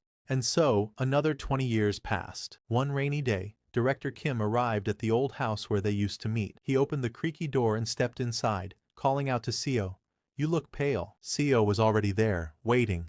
Time had aged him. His hair had grayed. His face bore countless scars and cut marks. But above all, his expression was heavy, deeply sorrowful and worn. Because after all this time, Seo had finally come to accept the truth. His talent was a talent abandoned by the heavens. Seo sat cross-legged on the mat, his hand firmly gripping the hilt of a glowing blue sword. Despite his countless hours of relentless training, frustration clouded his expression. From across the room, Director Kim, with his long hair tied neatly at the back, looked at him and asked, "Have you still not broken through to the next realm?" Seo tightened his grip on the glowing sword, his eyes filled with determination. He acknowledged to himself that his understanding of sword chi had already far surpassed that of others in the league. Yet, despite his progress, he couldn't help but feel the sting of inadequacy. He still couldn't last beyond 3 moves against the high-rank masters. Director Kim placed a hand thoughtfully against his chin, his brows furrowing slightly. After a brief moment of contemplation, he muttered to himself, finding the situation unusual. "How strange," he thought. Director Kim observed Seo closely, noting the way he now moved as one with his sword, far more in tune than ever before. Yet, despite this progress, Seo still hadn't reached the peak realm. For someone with as much real combat experience as him, Director Kim thought, It should have been more than enough to break through. A faint, self-mocking smile curved Seo's lips as sweat trickled down his face. Inwardly, he acknowledged the bitter truth. This is my talent, he thought to himself. Blood trickled from Seo's nose as he forced a faint, bitter smile. In his heart, he acknowledged the cruel truth. He possessed a talent that the heavens themselves had cast aside. Seo's grip on his sword tightened. His expression strained as blood trickled from his nose. Half a day. That was his limit. If only he could sustain his sword chi effortlessly from dawn till dusk, without faltering, perhaps then he might finally catch a glimpse of the path forward. Seo's grip on his sword tightened, his expression strained as blood trickled from his nose. Half a day, that was his limit. If only he could sustain his sword chi effortlessly from dawn till dusk, without faltering, perhaps then he might finally catch a glimpse of the path forward. Director Kim handed Seo a thick, red-bound book, his tone filled with sincerity. He expressed his genuine hope for Seo's success, then added as he passed it over. Seo sat reading the red-bound book, his expression thoughtful. Director Kim explained that it contained insights he had gained from his recent battle against cultivators. By enduring their spells and dragging the fight out for as long as possible, he had managed to hold on and ultimately escape. Seo weighed the thick red-bound book in his hands. It was nearly as substantial as the main volume of the record of martial arts surpassing through cultivation and leaps, an evolved version of the record of transcending cultivation and exhausting martial arts. With a doubtful look, he questioned Director Kim, wondering if he had truly gained so much insight merely from successfully escaping. Standing in the doorway with lightning flashing behind him, Director Kim spoke with a grave tone. To him, cultivators were like natural disasters in human form. Escaping from such a force was no small feat. Naturally, the insight gained from surviving such an ordeal would be immense. Seo assured Director Kim that he would keep the book safe and pass it on to future generations. With sincerity in his voice, Director Kim responded, thanking him. Thank you, Yoon-hyun. Standing at the entrance of the building with his sword in hand, Director Kim looked out into the storm. He declared his intention to seek out the cultivators once more, his voice steady despite the danger ahead. With a faint, almost grim smile, he added that he hoped they would both be alive the next time they met. Before leaving, Director Kim turned to Seo, his gaze steady despite the falling rain. He offered a final piece of advice for reaching the peak realm. Every scene, every space he passed through and experienced, Seo needed to engrave them deeply into his mind, never letting those impressions fade. Seo's eyes widened in surprise as he processed Director Kim's words. Almost in disbelief, he echoed the thought aloud. Was he truly meant to imprint all the scenery around him into his mind? Director Kim explained further, likening the practice to how one instinctively takes note of the surrounding terrain during battle or sparring. Normally, a fighter would store the layout of their surroundings in their mind for tactical use. What he was suggesting, however, was to turn that skill into second nature, something Seo could do constantly, not just in the heat of combat. Seo's eyes widened in disbelief as he tried to grasp the enormity of the advice. Maintaining sword chi alone already felt like it was about to make his head explode, and now, on top of that, he was being told to keep his spatial awareness sharp and steady at all times. The thought left him wondering how anyone could possibly manage such a feat. A wave of pressure and strain built inside Seo's mind, the thought gnawing at him relentlessly. If this keeps up, will my head really explode? He wondered, feeling the weight of the task pressing against his very limits. Seo shook his head firmly. There had to be a reason why the strongest martial artist under heaven had entrusted him with such a task. It wasn't meaningless. There was purpose behind the challenge. From that day forward, Seo committed himself to a new discipline. He made a conscious effort to remember every space that came into view, training his mind to retain every detail. Over time, he began to recall exactly where everything was. Seo moved through the bustling streets, the vibrant scene unfolding around him. Every detail, the flow of the crowd, the arrangement of buildings, the colors and sounds. He committed to memory, sharpening his awareness with each passing moment. As Seo walked through the crowded streets, he paid attention even to the smallest details, the sound of footsteps against the tiled ground, the shuffle of shoes brushing past one another. Every movement and sound became a part of the mental map he was building. Passing through the dense forest, Seo noted the rustle of leaves and the way sunlight filtered through the canopy. Every sound, every flicker of movement in the greenery was etched into his memory, as part of his growing awareness of the world around him. Seo walked steadily through the forest, his breaths deep and measured, sword in hand. It had been 5 years since he began the relentless practice of maintaining both his sword chi and his spatial awareness. 5 years of unbroken discipline and focus. Seo swayed slightly, a wave of dizziness washing over him. Perceiving every fragment of spatial information that entered his field of vision was exhausting, far from an ordinary task, and certainly not an easy one. It demanded constant focus, pushing his mind to its limits. Seo realized his perception had grown sharper than ever before. It was no longer limited to visual information. Now, even the faintest sounds reached him with clarity. The rustling of leaves, the distant chirping of insects, the subtle crunch of footsteps. All of it became part of the world he was learning to perceive. A shadow of doubt crossed Seo's mind.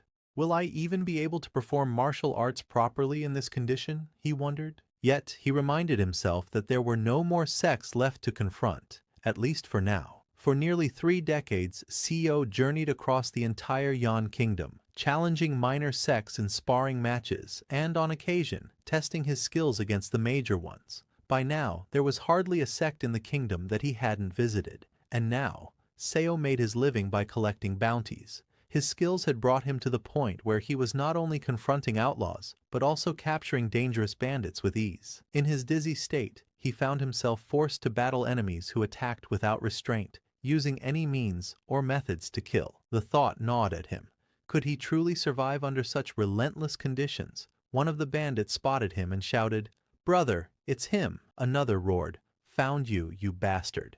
But Seo remained calm, gripping his sword tightly. Either way, he thought, this is the path I've chosen. The towering bandit leader stepped forward, his broad frame draped in a leopard-patterned robe, eyes locked on Seo with murderous intent.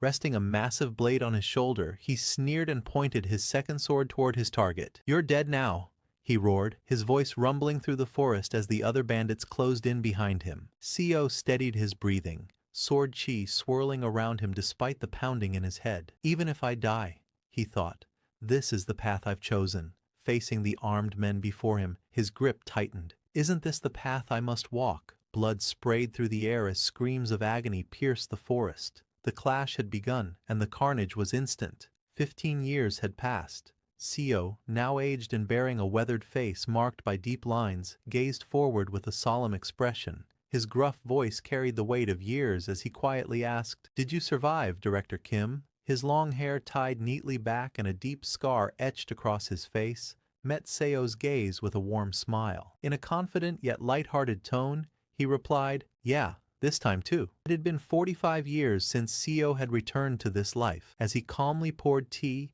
his thoughts reflected on the changes within him. By now, his vision and hearing were sharper than ever, leaving no room for doubt. Even his sense of touch, taste, and smell had reached a state of refined perception, honed to near perfection over the decade. Seo's gaze fell upon the steaming cup of tea before him. Despite all the refinements his senses had achieved over the decades, he knew in his heart. But Seo's expression grew heavy, his eyes shadowed with the weight of regret. Even after all these years, he thought to himself, I still haven't become a master at the peak. Seo's eyes burned with fierce frustration, the weight of decades pressing down on him. The thought echoed relentlessly in his mind, rising into a silent roar. I still haven't. Director Kim sat across from Seo, a faint smirk playing on his lips as he sipped his drink. He explained that it seemed he had become wanted. Perhaps he had gotten a bit too famous among the cultivators. 2 of them, he continued, had even gone so far as to set a trap and lie in wait for him. Seo recounted his experience with a measured tone. He explained that he had barely managed to escape the ambush, though he did succeed in leaving a small cut on one of his attackers' cheeks. Looking toward Director Kim, he remarked that surely Kim must have gained valuable insight from this encounter as well. Director Kim scoffed at the idea of insight, dismissing it as nonsense. Placing his hand on the cup, he admitted that, even now, he still couldn't defeat a Judgment Stage Taoist. If he failed to escape in such a fight, he knew the outcome. He would end up as nothing more than a corpse lying on the ground. Director Kim tilted his head back slightly, his expression thoughtful, as he confessed what had been weighing on his mind lately. He admitted that the extreme state of the 5-path core he had reached might, in fact, be the very end of the martial path itself. Director Kim reflected aloud, wondering if even the martial arts record CEO had first given him, one that claimed martial arts could surpass cultivation, was perhaps flawed. He questioned if CEO had ever shared his thoughts, that no matter how strong or skilled one became, martial arts alone could never truly defeat cultivators. For some reason, CEO found himself seeing a reflection of his own past and struggles in Kim Young-hoon. CEO observed that Kim Young-hoon clearly possessed a talent blessed by the heavens. In contrast, he reflected bitterly, he himself had been born with a talent abandoned by the heavens. CEO reflected that he and Kim Young-hoon possessed talents that were complete opposites, one blessed by the heavens, the other abandoned by them. Yet, despite this stark contrast, he couldn't help but wonder, why does he look so much like me? CEO admitted his frustration at not knowing why he couldn't reach the peak realm. Director Kim considered this and noted that even after mimicking sword chi and adopting the perspective of the peak realm, CEO still couldn't attain it, and he still had no idea why. Under the quiet night sky, Director Kim suggested having a sparring match for old time's sake. CEO responded with a faint smile, saying it was the best thing he had heard in a long while. The moon hung high in the night sky, casting a gentle silver glow over the quiet forest below, as if silently bearing witness to the coming clash. The stillness of the night was shattered by a deafening clash, the air erupting with explosive force as their battle began, sending shockwaves rippling through the trees under the moonlit sky. CEO staggered back, clutching his side as pain surged through him. Gritting his teeth, he shouted in frustration, "Damn it! What the hell do you think the problem is?" Director Kim, standing with his sword in hand, admitted honestly that he didn't know the reason. By all rights, Seo should have become a peak master long ago.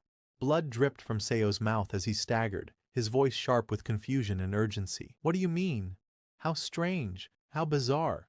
Why is this happening?" Director Kim wondered himself, struggling to comprehend. He said that even if Seo truly had no talent at all, this outcome still didn't make sense to him. Hearing that, Seo's eyes widened in shock and confusion. Director Kim placed a thoughtful hand on his chin, his gaze steady. Perhaps, what you're missing," he suggested, "is the right trigger." SEO repeated the word softly. "Trigger," Director Kim explained. "Something like desperation, or a driving force. Something that could push you past the limits of your talent by drawing out extreme focus." CEO's rage exploded as he shouted, his voice echoing with decades of frustration. "What kind of damn trigger are you even talking about? I've wielded a sword for over 50 years, my whole life." CEO's eyes burned with fury and desperation as he roared, "And now you're telling me, what kind of trigger do I still need to yearn for, and how much more desperately?" His voice trembled with raw emotion. "I've risked my life and struggled all my life just to escape mediocrity." CEO roared with fervent intensity, raising his sword high. "I've activated every meridian in my entire body. Now, even when I sleep, I hold my sword and release sword energy. Even in my dreams, I've reached the point where I process every bit of scenery and information I see." CEO collapsed to his knees, his voice breaking with anguish. "Then why? Why? Just why the hell? You're telling me the next realm won't reveal itself to me? Why? Why the hell not?" CEO lay sprawled on the ground, his sword cast aside, his breath ragged. Even he knew how pitiful it is for an old man, nearly 70, to resent the heavens. His voice cracked with anguish. Why? Just why? Even after a lifetime of chasing the sword, yearning for that elusive next realm, CEO's grasp remained empty. His fingers clawed into the dirt as he growled through clenched teeth.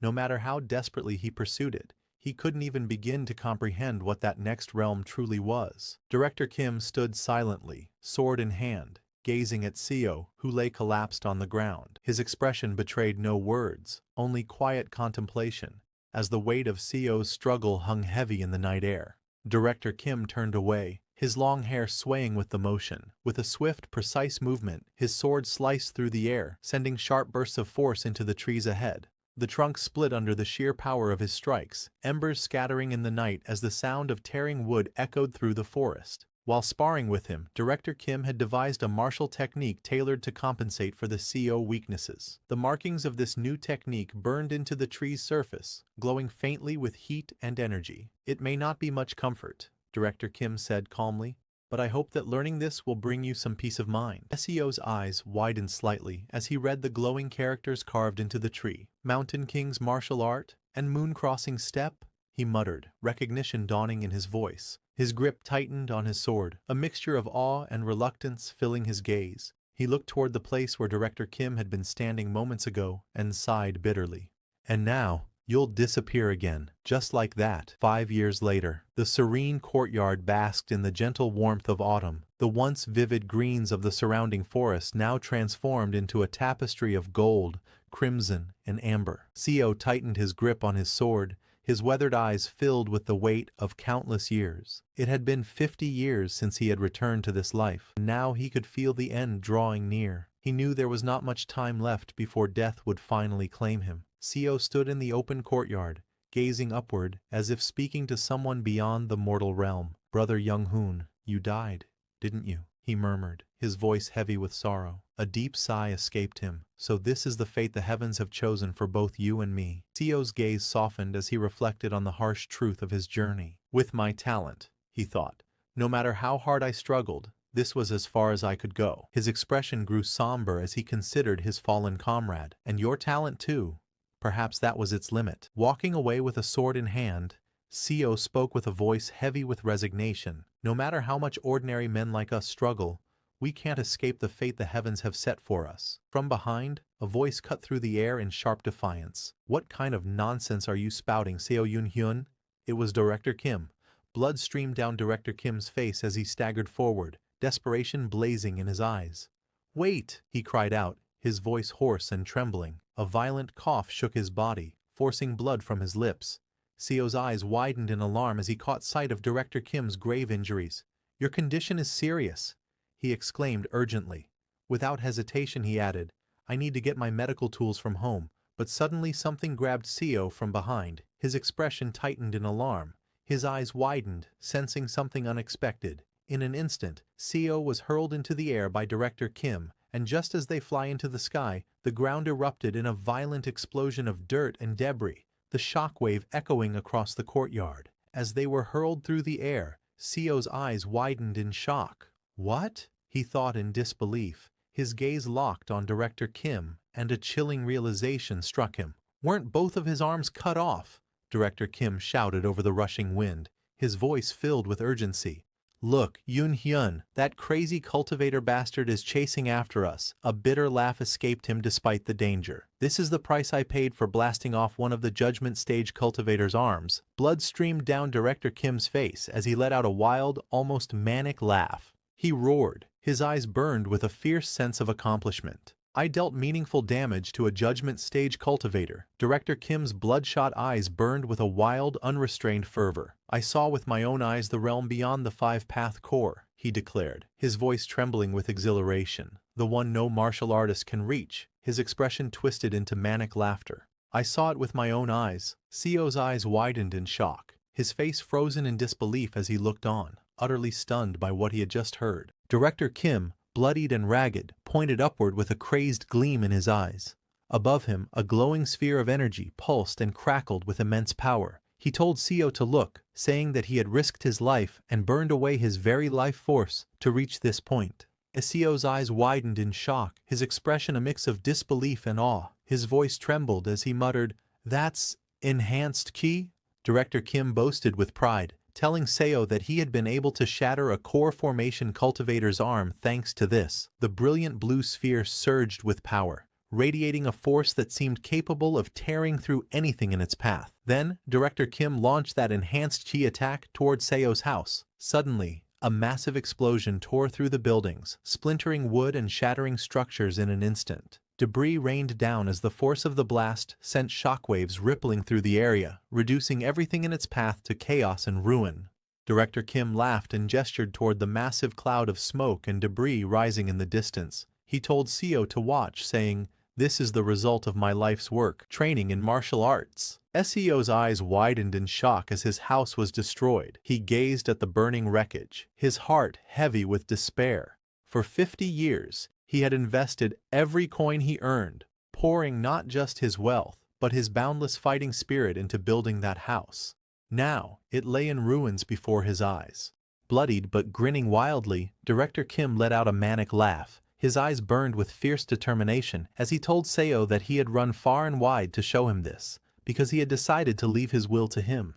In that moment, Seo's mind went blank as a surge of rage welled up inside him, but he forced himself to calm down, steadying his breath, and focused on watching Director Kim's martial arts performance.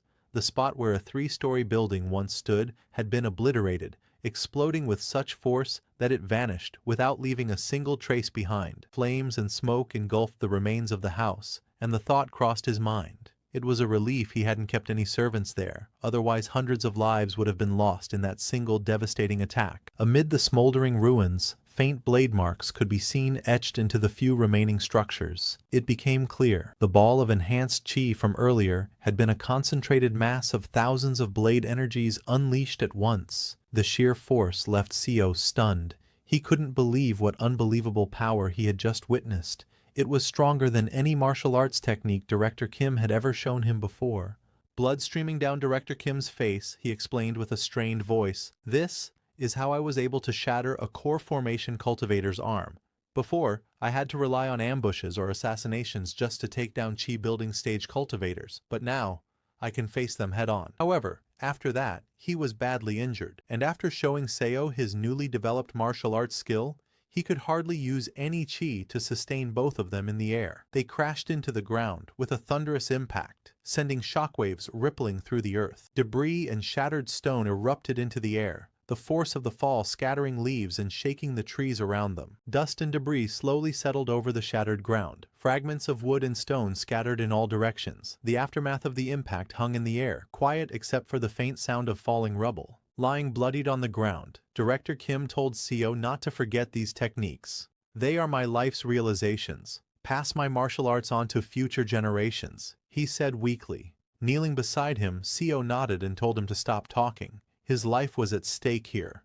But before he could do anything, a figure perched high on a branch amidst the crimson foliage looked down with a cold, confident gaze.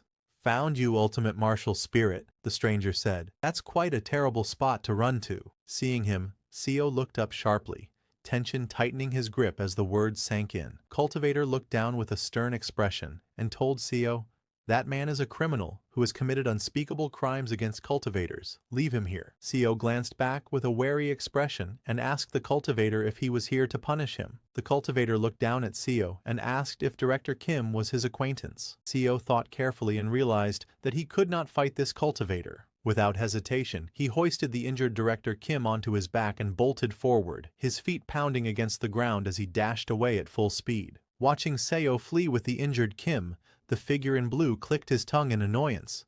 "Pointless. Did you not hear about them from the ultimate martial spirit?" The cultivator laughed darkly, a grin spreading across his face as he stood balanced on the branch, purple energy swirling menacingly around him. "I'll think of it as entertainment," he said, telling Seo to run as best he could. Seo's eyes widened in shock as he glanced over his shoulder, his breath quickening. "That's..." he murmured, a mix of fear and recognition flashing across his face.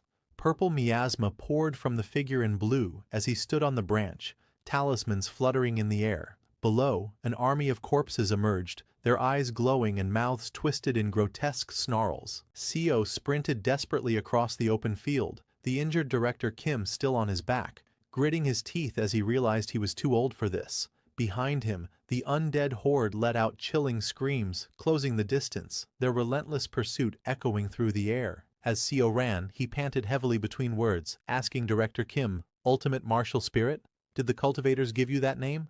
How unique." Between heavy breaths, Seo spoke with disbelief and frustration. The ultimate martial spirit and the infinite fighting spirit, two spirits being chased by the Jiangshi.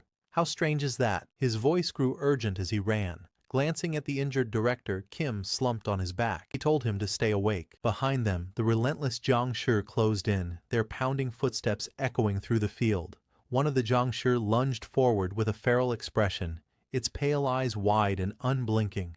It let out a blood-curdling scream as its clawed hands reached out to snatch its prey. With a fierce glare, Seo swung his arm in a wide arc, striking the lunging Jiangshi with enough force to send blood spraying through the air. His grip tightened on the injured man's body as he fought to keep moving forward. Seo's powerful kick sent the Jiangshi hurtling backward, crashing into several of its kin. Blood sprayed as the undead tumbled to the ground in a chaotic heap, momentarily halting their advance. SEO dashed through the forest with the injured Director Kim slung over his back, grumbling between heavy breaths. "I should be the one running with you on my back," he complained. Struggling under the weight, he added in frustration, "I'm gonna die from suffocation. Why did you have to get your arms cut off?" Meanwhile, the Zhongshi refused to give up, their guttural screams echoing through the autumn forest as they continued the relentless chase. Gritting his teeth, Seo pushed through the burning in his lungs and kept running, each heavy step pounding against the leaf-strewn path. Morning turned to night, and night gave way to morning, over and over again. The days blurred together, leaving him unsure of how many times the sun had risen and fallen as he kept running with the Zhongshi close behind. Seo's breath came in ragged gasps, each exhale a desperate struggle as sweat dripped down his face. His lungs burned, yet he forced himself to keep going. Reaching the edge of a towering cliff, Seo looked down with a grimace, clutching the injured Director Kim tightly on his back. It's so high up, while the relentless Zhongshi clambered up the rock face in pursuit. Hovering in the night sky, the cultivator gazed down at the scene, his tone calm yet tinged with intrigue. He looked at Seo surrounded by snarling Zhongshi, unable to believe that a mere civilian had managed to withstand them for 3 days and nights. However, now he cannot run anymore. It's all so futile to do so. "The ultimate martial spirit is already dead," the cultivator declared coldly. SEO staggered forward with the injured Director Kim still slung over his back, his breath ragged and heavy. "I already know," he told the cultivator. "After all, I am a physician." Cultivator fixed his gaze on Seo, his expression calm yet probing. He asked Seo why he was running. He was only interested in the ultimate martial spirit and didn't care about Seo. He could have just abandoned the corpse and escaped. "You don't have to risk your life for a dead man," he added. Seo lowered his head, a faint smirk curling on his lips. A low, unsettling chuckle escaped him, growing steadier and darker with each breath. Seeing him like that, the cultivator looked at Seo with suspicion and curiosity, asking the reason for his laughter. Seo smiled, his hands tightening around the hilt of his sword as he slowly began to draw the blade. The Severing Mountain Sword, the Dragon Vein Chi method, the Mountain Lord martial arts, and the Transcending Peak steps.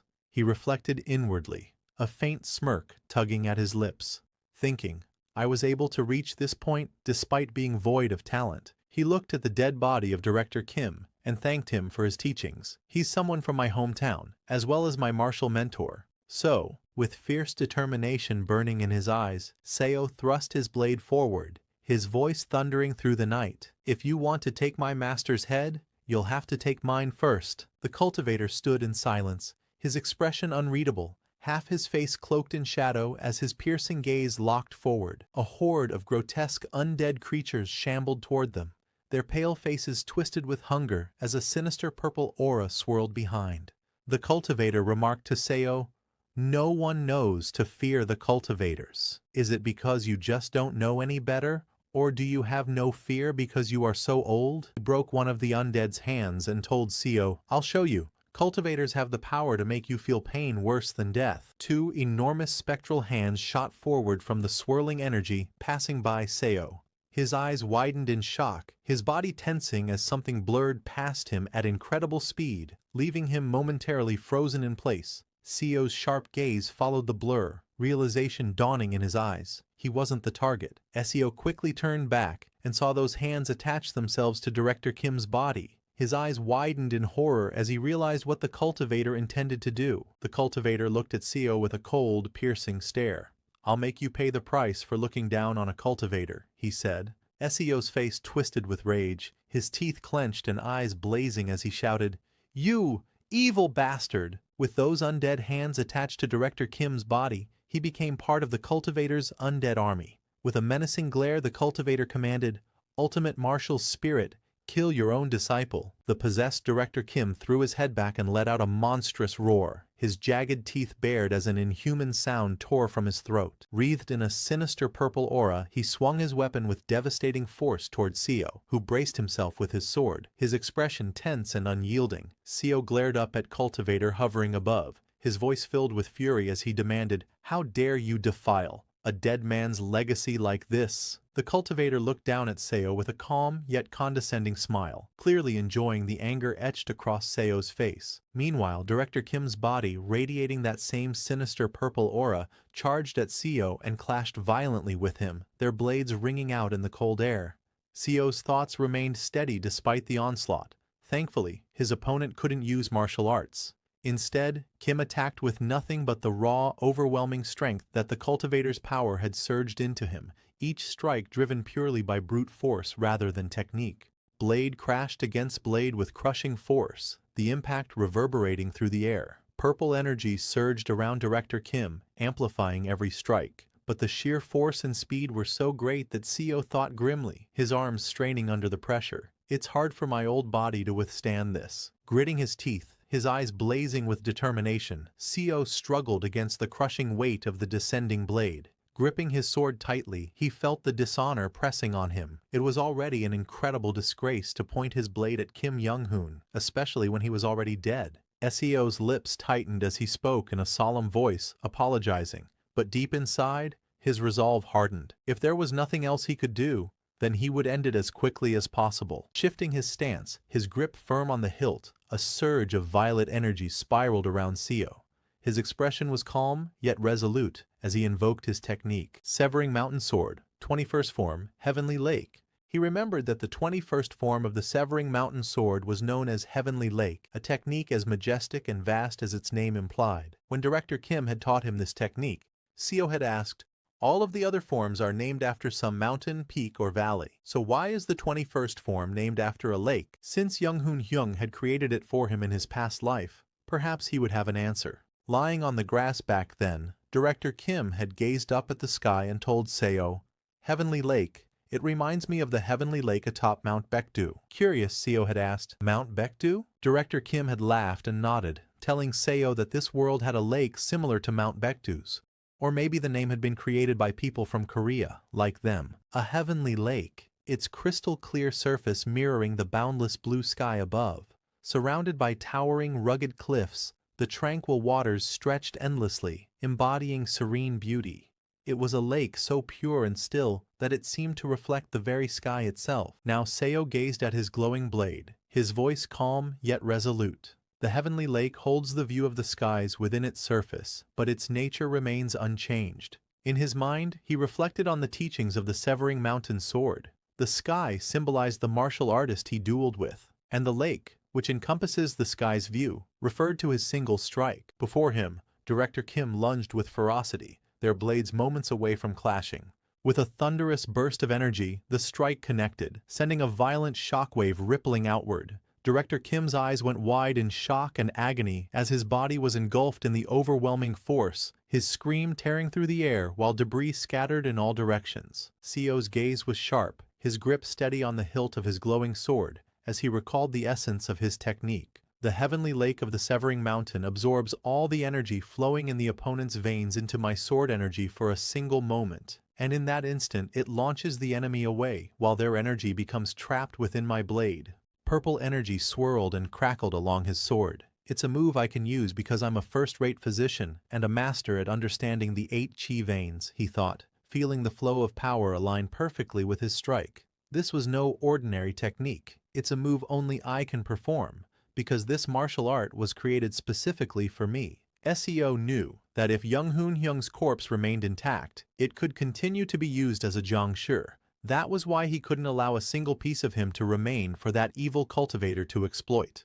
His fingers tightened around the hilt as blue energy churned violently within the sheath. He would use that churning power to combine all of the Severing Mountain Sword's forms into a single attack. Seo surged forward, his movements sharp and precise as his blade carved through the air, transcending peaks. With a burst of power, he channeled the form's essence, his strike carrying the force and grandeur of mountains rising beyond the clouds. His blade cleaved through the air in a brilliant arc of light, tearing into his opponent. The powerful slash cut cleanly through Director Kim's body, the momentum carrying the attack past him as the sky split with its radiance. Seo unleashed a relentless sequence of strikes, each flowing seamlessly into the next.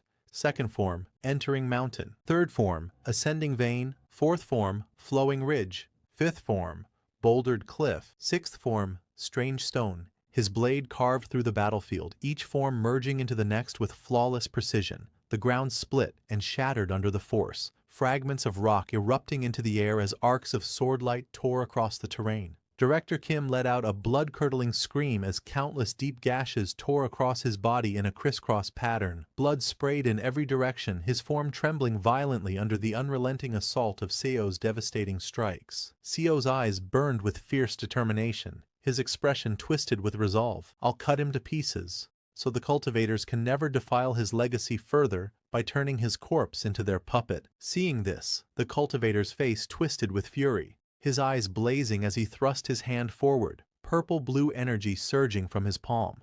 "You insect!" he roared, his voice echoing like a thunderclap. As he poured that purple-blue energy into Director Kim's body, it transformed into a monstrous figure that let out a guttural, ear-splitting roar. Its deformed, muscle-bound frame trembled with rage, black tattered wings flaring menacingly from its back as dark energy rippled around it. From below, Seo stood unfazed, his white hair whipping in the turbulent air, staring up at the beast without a hint of fear. Seo's expression hardened, beads of sweat running down his weathered face as he quickly assessed the situation. He couldn't believe the cultivator had boosted him with even more power and speed. His sharp eyes locked on the enemy's movements. There was no time to hesitate. He needed to dodge, fast. But Seo's initial instinct to dodge wavered, his thoughts shifting in an instant. No, what use is there in dodging? He realized grimly, his eyes locked onto the monstrous foe barreling toward him. My life will end soon. I'm already as good as dead. A flicker of resolve lit in his gaze.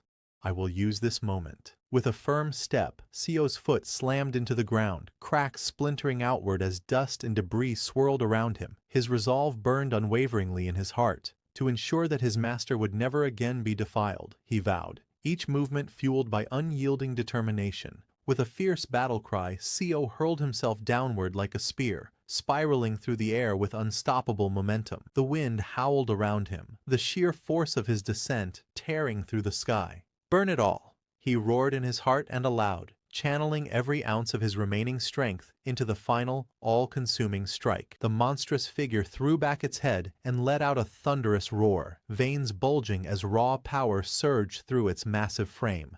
Muscles tightened like steel cables, and with a savage lunge, it thrust its arm upward toward the descending Seo. Seo's thoughts raced as he plunged toward his target. I will die, he acknowledged grimly, the truth pressing heavily against his mind. But almost instantly, defiance flared in his eyes. No, I can't die yet. His jaw clenched, teeth grinding as he forced his body to endure. Just a little more, he urged himself, every muscle straining to push beyond his limits. He gritted his teeth, the metallic tang of blood seeping into his mouth as his senses sharpened to a razor's edge. He could feel everything, the air around him, the noises echoing in the distance, the faint scents carried by the wind. He noted the subtle shifts in humidity and temperature, every detail registering in his mind.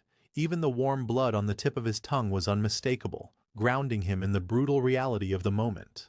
His head throbbed violently, every heartbeat sending a pulse of agony through his skull. The pressure mounted to an unbearable peak, his brain feeling as if it might explode. But instead of resisting, his eyes burned with feral resolve. Then let it explode! He vowed, ready to sacrifice everything for this final moment. Seo's eyes blazed with a wild, unrelenting fire as he pushed his body beyond its limits. More! More! He demanded of himself, the raw energy surging through him threatening to consume his very mind. With a primal roar, he swung his blade downward, his voice echoing like thunder. Until my brain burns to a crisp. He unleashed every last shred of strength in a single devastating strike. A deafening crack split the air as a surge of crimson energy erupted outward, fracturing the space around him like shattered glass. The red light pulsed violently, radiating raw, destructive power that tore through everything in its path. Seo's eyes widened, his pupils constricting as shock and realization struck him all at once. His breath caught in his throat, his face frozen in raw disbelief, as if witnessing the impossible. His skull felt on the verge of bursting from the unbearable pressure, his mind teetering on the edge of collapse. Yet instead of yielding to the crushing strain of staking his life, something within him broke past that limit, surpassing an unseen threshold he hadn't even known existed. His body felt strangely light as he drifted forward, sword in hand, through an unfamiliar void. Confusion gripped his thoughts. What's going on? Have I become delusional? He wondered, unsure if this was reality or something beyond it.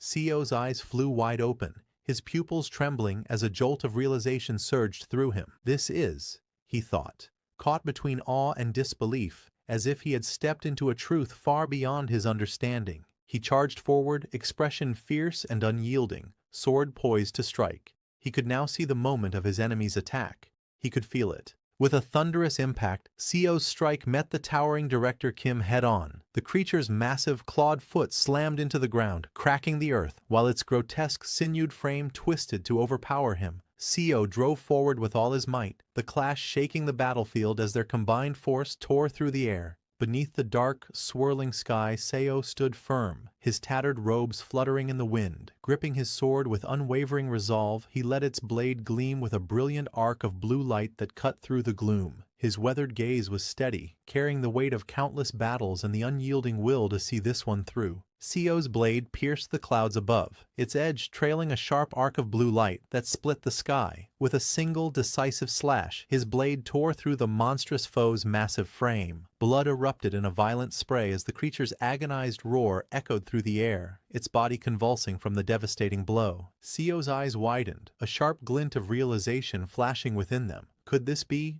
The thought struck like a thunderclap. Blood still gushed from the deep wound carved across Director Kim's chest, yet Kim's lips curved upward in a faint, almost serene smile. Seo's eyes widened in disbelief. He couldn't believe Kim Young-hoon was smiling. A talent blessed by the heavens and a talent forsaken by the heavens. Two extremes standing on opposite ends. Yet despite their differences, there was a single thread binding them. Both had spent their lives struggling to break free from the fate the heavens had given them, refusing to surrender to destiny's grip. Seo gripped his sword as a blinding red light swallowed the battlefield, casting everything into stark silhouettes. Flesh tore apart with each strike, the spray of blood bursting through the crimson haze. The two figures clashed in a violent crescendo, locked in a deadly dance against the backdrop of searing scarlet. Seo realized there was no such thing as a genius or a dunce. There were only two men who had fought their entire lives against the fates imposed upon them, one now lying dead, the other standing at the brink of death. With a defiant grin, Director Kim's eyes gleamed with challenge as he asked Seo if he was going to stop there. But Seo knew this was not the end. He wasn't going to stop. He leapt high into the air, his cloak billowing as the tip of his sword gleamed under the moonlight. Channeling all his strength, he unleashed the 15th form, Layered Mountain, an overwhelming slash that descended like a tempest. The ground below erupted violently on impact, shock waves tearing through the earth as dust and debris exploded outward in a roaring cascade. As the dust swirled violently in the aftermath, a cold voice echoed through the chaos. This is the end. The cultivator's face contorted with rage, veins bulging across his temple as he threw his head back and roared, eyes blazing with unrestrained fury. Seo's voice was cold and certain as he hurled his foe through the air. Now, even a cultivator won't be able to identify Director Kim's corpse any longer. The body tumbled weightlessly, fragments of stone falling alongside it into the dark abyss below. With his eyes gently closed and a faint, serene smile on his face, Seo spoke softly, his voice carrying both reverence and sorrow in his final prayer, that his martial arts master could rest in peace. The words lingered like a blessing, as if sending off an old friend on their last journey. And so, he finally reached the level of martial arts he had long yearned for, a peak he had chased through years of relentless effort. With that, he brought an end to a life defined by unending struggles and ceaseless battles. That marked the end of his fourth regression, a chapter closed in the long cycle of lives he had endured. Seo lay on the grass, staring at his hand in disbelief. He realized that he had regressed once more. Memories of his past life began to surface. He remembered how, in that life, he had fought relentlessly until the very end. Clenching his fist tightly, he recalled the moment with pride. He had finally achieved what he had been striving for. With overwhelming emotion, he clenched his fist and shouted to the sky.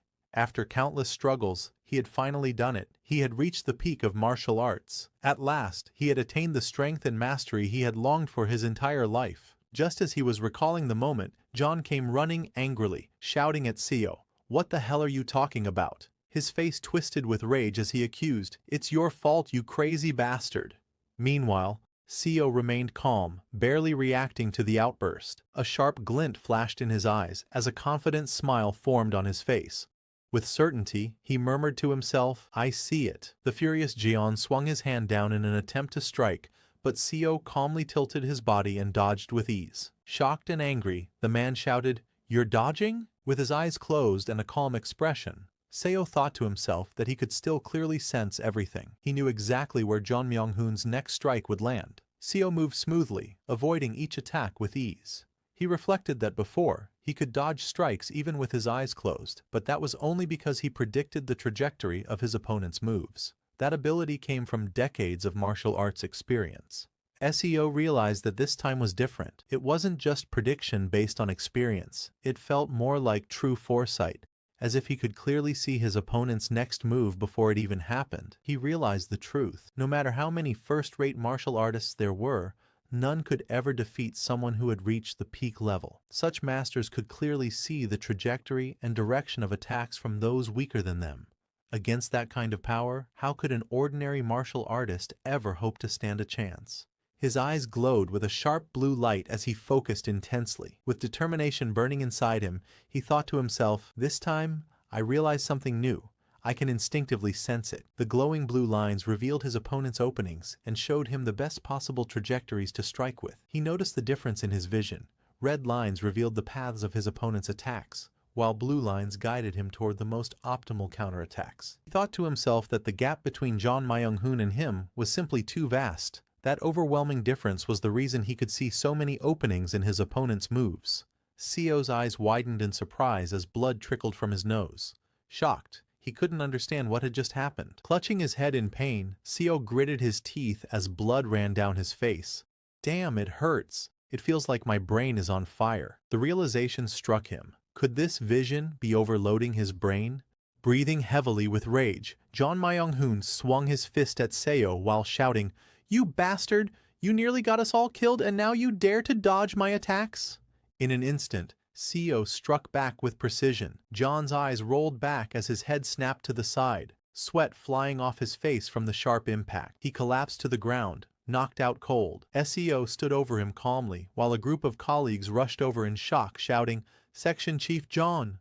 Seo clutched his head, still feeling the strain from the overwhelming vision. One of his colleagues approached with concern and asked, "Deputy Manager Seo, is he all right?" Seo wiped the blood from his nose and let out a deep breath. To think it had hurt this much after using it for such a short time, he thought. What could be the problem? After the fight, Seo took a moment to steady himself and then reassured his co-workers. Once he had calmed them down, the tense atmosphere began to ease. He led them to a cave and started a fire to keep them safe. After cooking some fruits for them to eat, he watched as they slowly drifted off to sleep, finally able to rest. Inside the cave, his co-workers lay scattered around the warm fire, fast asleep. The crackling flames filled the silence as they found a moment of peace after the chaos. While they slept, Seo stood outside under the night sky, practicing with a wooden stick. His movements were sharp and precise, slicing through the air as leaves fluttered around him. With a swift strike of his stick, Seo cleanly split a falling leaf in two, showcasing the sharp precision of his movements. He looked at the branch in his hand with a faint smile. "Without using a single bit of ki, I managed to slice a leaf clean in half. With just this dull branch," he thought, realizing the precision of his control. Seo reflected on his ability. The vision of martial peak seemed to predict his opponent's moves, and his brain interpreted them, displaying red and blue lines before his eyes. Seo analyzed calmly. If he used this vision, he could read all of his opponent's movements and strike at their weaknesses with the most optimal counter. At last, Seo understood. So this is why Director Kim called it the memory of all five senses. It's actually a replication of a peak martial artist's vision. His eyes glowed with sharp blue light as he realized the truth. Director Kim had been forcing him to enhance all five senses and manually calculate his opponent's trajectories. As Seo held the branch, countless blue lines spread out before his eyes, mapping every possible path. The vision of martial peak is truly incredible, he thought in awe. Seo stood firm in the forest clearing, leaves swirling wildly around him. With the branch in his hand and a calm yet sharp gaze, he radiated quiet confidence, fully immersed in the power of his newly realized vision. Slowly, He closed his eyes, shutting out the world around him. In the darkness behind his eyelids, memories of battles and warriors resurfaced vividly, as if guiding him toward deeper understanding. In his mind's eye, Seo saw countless warriors in green robes charging forward with swords, axes, and spears, each strike fierce and deadly. Their movements overlapped like echoes of battle, as though he were reliving the experiences of countless martial artists at once. Seo moved with fluid precision, weaving through the storm of phantom warriors.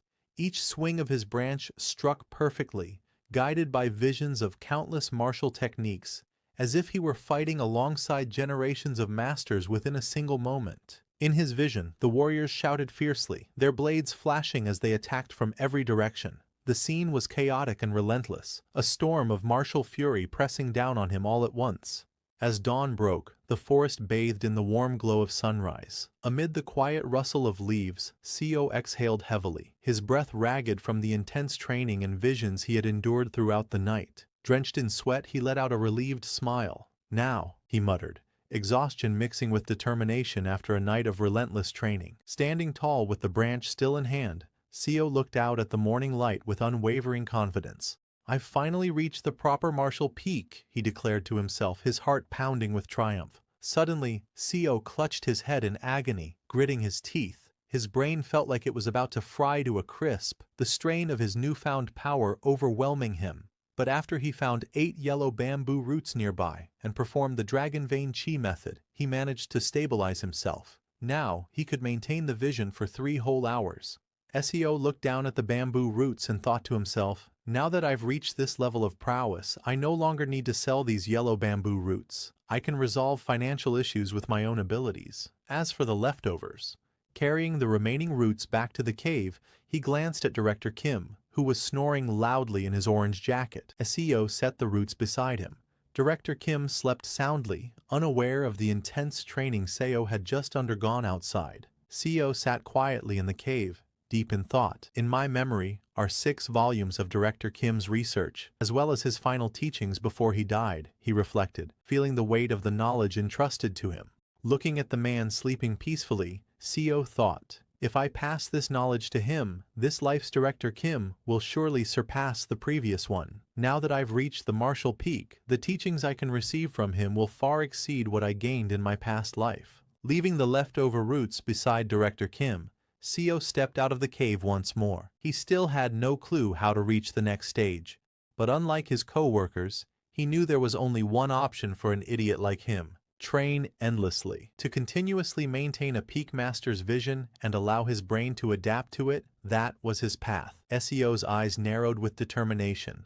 My first goal in this life is to resolve the burning pain I suffer when using this vision. Seo envisioned his ultimate goal, to finally attain the level of the 3 flowers gathering at the summit. Glowing blue lotuses shimmered in his mind's eye, symbolizing the pinnacle of mastery he longed to reach. Seo walked out of the cave with firm steps, his fists clenched in resolve. I will reach what is known as the pinnacle of martial peak, the 3 flowers gathering at the summit. Morning arrived, sunlight spilling over the mountains and forest, marking the beginning of a new day filled with determination and resolve. The enormous fox, known as the master of the forest, appeared once more in this life. As Seo knelt and stretched out his arm toward the beast, curiosity filled his heart. His sharp blue eyes gleamed with anticipation as he wondered, will I see red lines with this fox as well? However, to his surprise, the fox's body glowed with a fierce red aura as waves of pressure rippled through the air. There was no blue. Seo's eyes widened in shock as his vision was overwhelmed. It's red everywhere. The fox's bloody jaws snapped open, its fangs dripping with menace.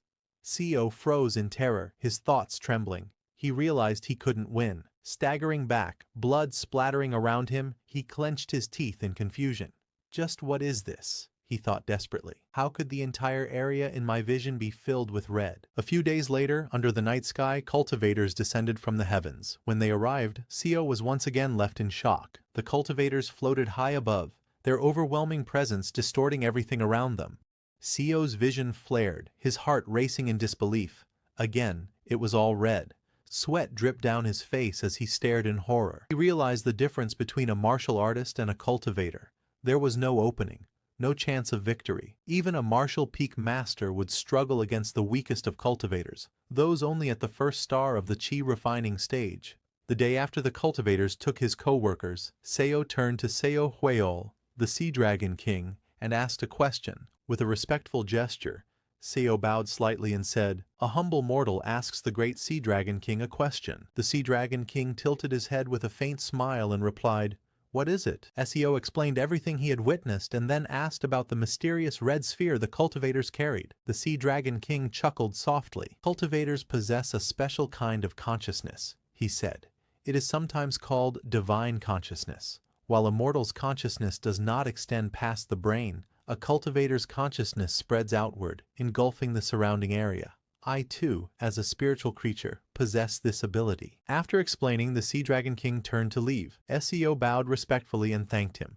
Meanwhile, Director Kim watched in confusion. Since the conversation was spoken in the language of Yangguo, Director Kim couldn't understand a single word. Shortly after Seo Hueol departed, the hunchbacked old man appeared once more, controlling a puppet at his side. This time he came to take Manager Kim away. Without warning, the old man hurled Seo and Director Kim into a swirling spatial rift, dragging them into the unknown. The two were suddenly plunged into deep waters, their bodies sinking helplessly after being cast through the rift. Seo struggled underwater, bubbles escaping his mouth as his eyes widened in shock. Panic surged through him. He pulled himself toward the surface, his hand gripping wet sand as he dragged himself ashore, frustration clear in his voice. "It was on top of the trees last time. Now it's in water." Seo stood on the shore, wringing the water from his clothes, while Director Kim lay exhausted on the sand. Gasping for breath, Director Kim finally woke, panic in his eyes, and asked Seo where they were. Seo, still calm despite the situation, answered firmly, "Somewhere completely different." He buttoned up his damp shirt while scanning the surroundings. "Judging by the landscape, this is the Chicken Head Lake of Yangguo. Changho City should be nearby," he thought. Director Kim let out a frustrated sigh and asked, "Seo, what should we do now?" Seo glanced around the empty shore and replied, "If there were people nearby, we could ask for directions." He pointed across the shimmering water. There appeared to be some buildings across the lake. Director Kim squinted, then nodded quickly. Seo dove into the lake without hesitation, telling him, "I know how to swim.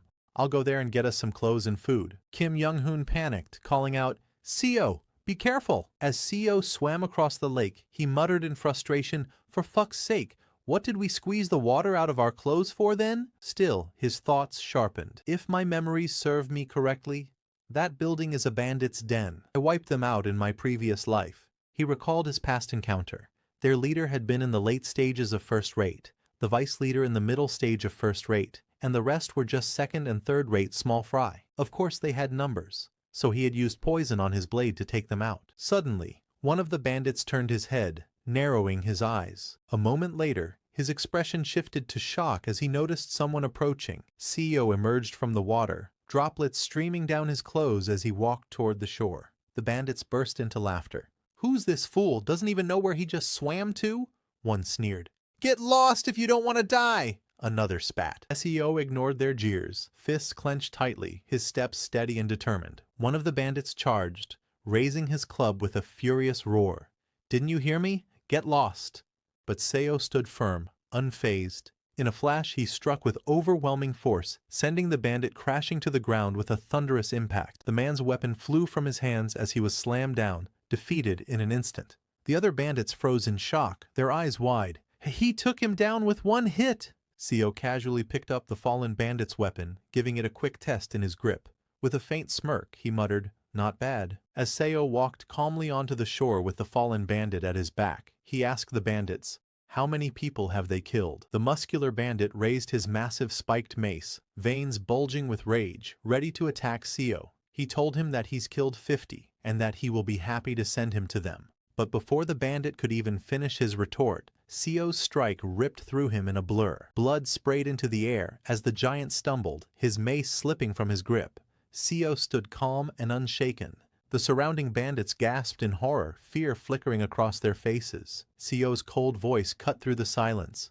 "From here on out, anyone who's killed before can come at me." From the tall wooden building overlooking the camp, watchful eyes peered down. The leaders had heard the commotion. Inside, they lounged around drinking and laughing, women pouring wine as they reveled without care. One of them roared in amusement, while another yanked harshly at a bound woman. "Come here, bitch!" he barked cruelly, making her cry out in fear. Just then, a bandit holding a cup of wine paused mid-pour, eyes narrowing toward the noise outside. "Who the hell is that?" he muttered.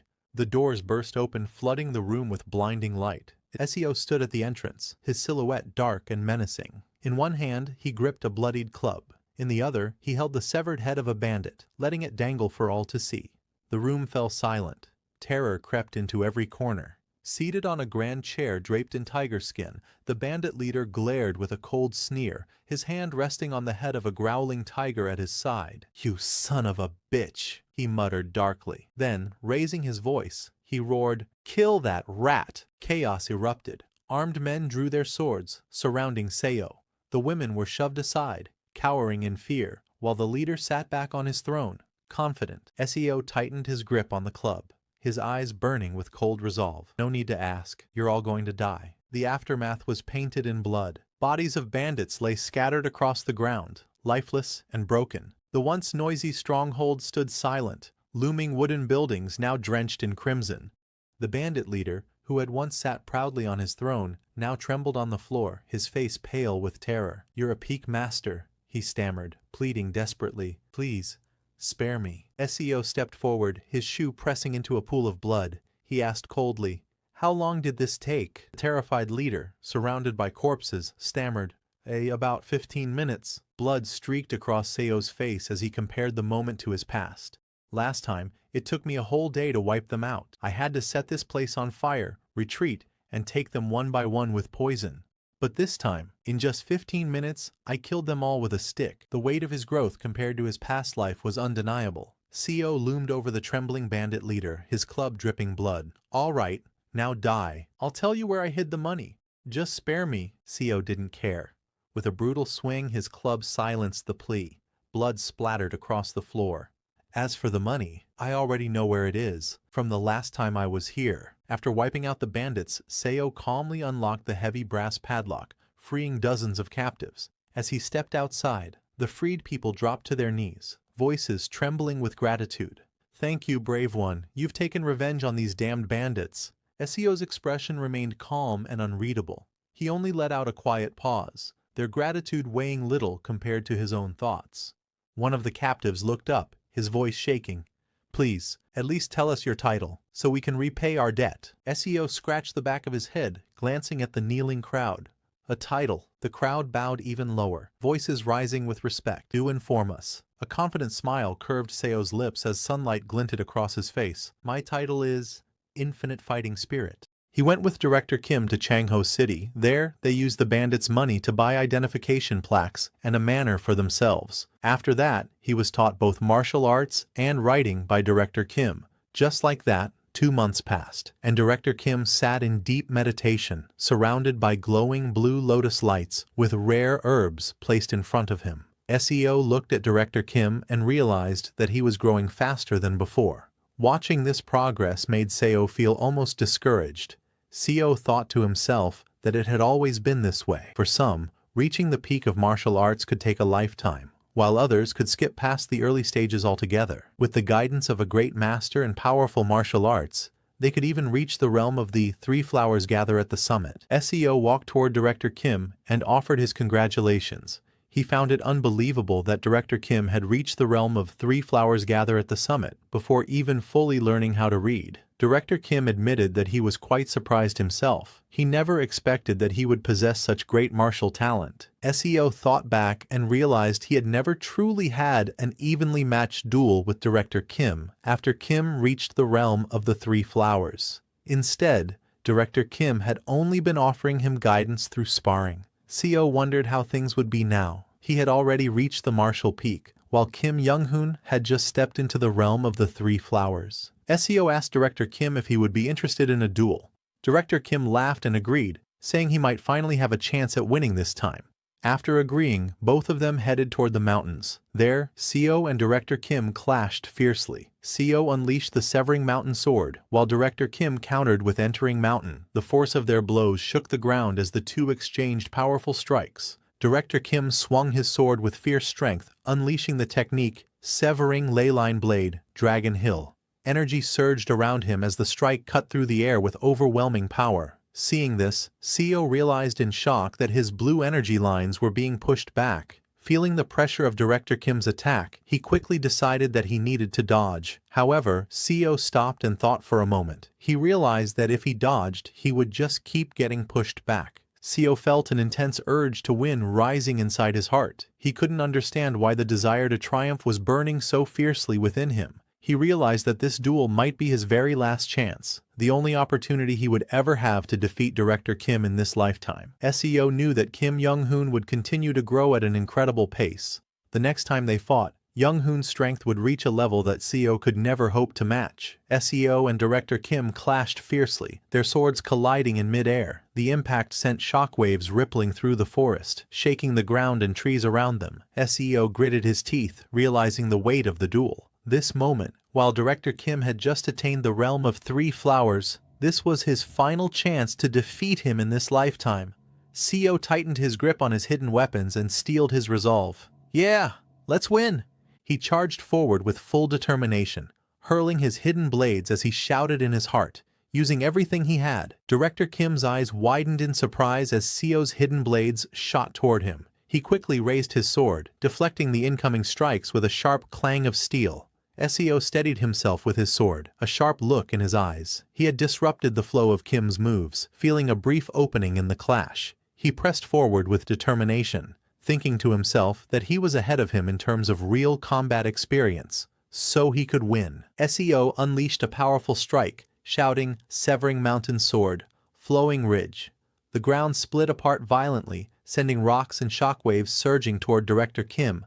Director Kim's eyes gleamed with confidence as he charged forward through the debris. With a fierce smile, it was clear he would show Seo the stage that was the 3 flowers. Suddenly, Seo's eyes widened as his instincts screamed in alarm. Every sense in his body was sending him danger signals. Something big was coming, and he was right. Director Kim raised his sword high as blue energy swirled violently around him. He unleashed his strength, channeling enhanced blade ki into the strike. A devastating wave of blade ki tore through the ground as Director Kim unleashed his attack, splitting the earth apart and surging straight toward Seo with unstoppable force. Seo's gaze sharpened, sweat rolling down his face. He knew that if he tried to clash head-on with that attack, he would be completely severed. However, he refused to back down. He tightened his grip on his sword, energy swirling violently around him. The Severing Mountain sword he had trained so hard to master was now his only answer. The Severing Mountain sword was no ordinary technique. It was a martial art created by the genius Kim Young-hoon, who had mastered the 5 energies converging into the origin. Drawing upon that power, Seo unleashed his might. Severing Mountain sword, echoing valley.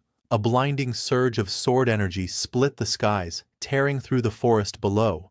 The ground quaked, trees swayed violently, and birds scattered into the air as the devastating strike crashed down with unstoppable force. Dust and debris exploded into the air, filling the battlefield with a thick haze. Through the thick dust and swirling debris, a shadowy figure emerged with his sword still in hand. Director Kim's voice carried through the haze, filled with a mix of respect and thrill. He found it incredible. Seo panted heavily, his eyes wide with disbelief. Director Kim had withstood his counterattack. That strike was supposed to shatter the old man's blade and send him flying back, yet he still stood firm. However, Director Kim lowered his blade. His voice was calm yet heavy with finality as he admitted the truth.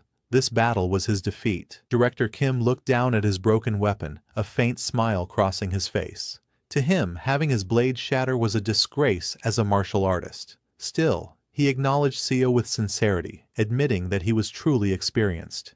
Seo calmly sheathed his sword, his voice steady. There was no need for Director Kim to worry, because from this moment on, he knew that he would never again be able to defeat him. With the conclusion of today's battle, Seo accepted the truth. He would never again be able to defeat Kim Young-hoon, not in this lifetime, only perhaps in the next. Sometime later, both of them went back to the Grand Chamber. Seo told Director Kim that for reaching the stage where the 3 flowers gathered at the Summit Realm, a special reward had been prepared as a gift for him.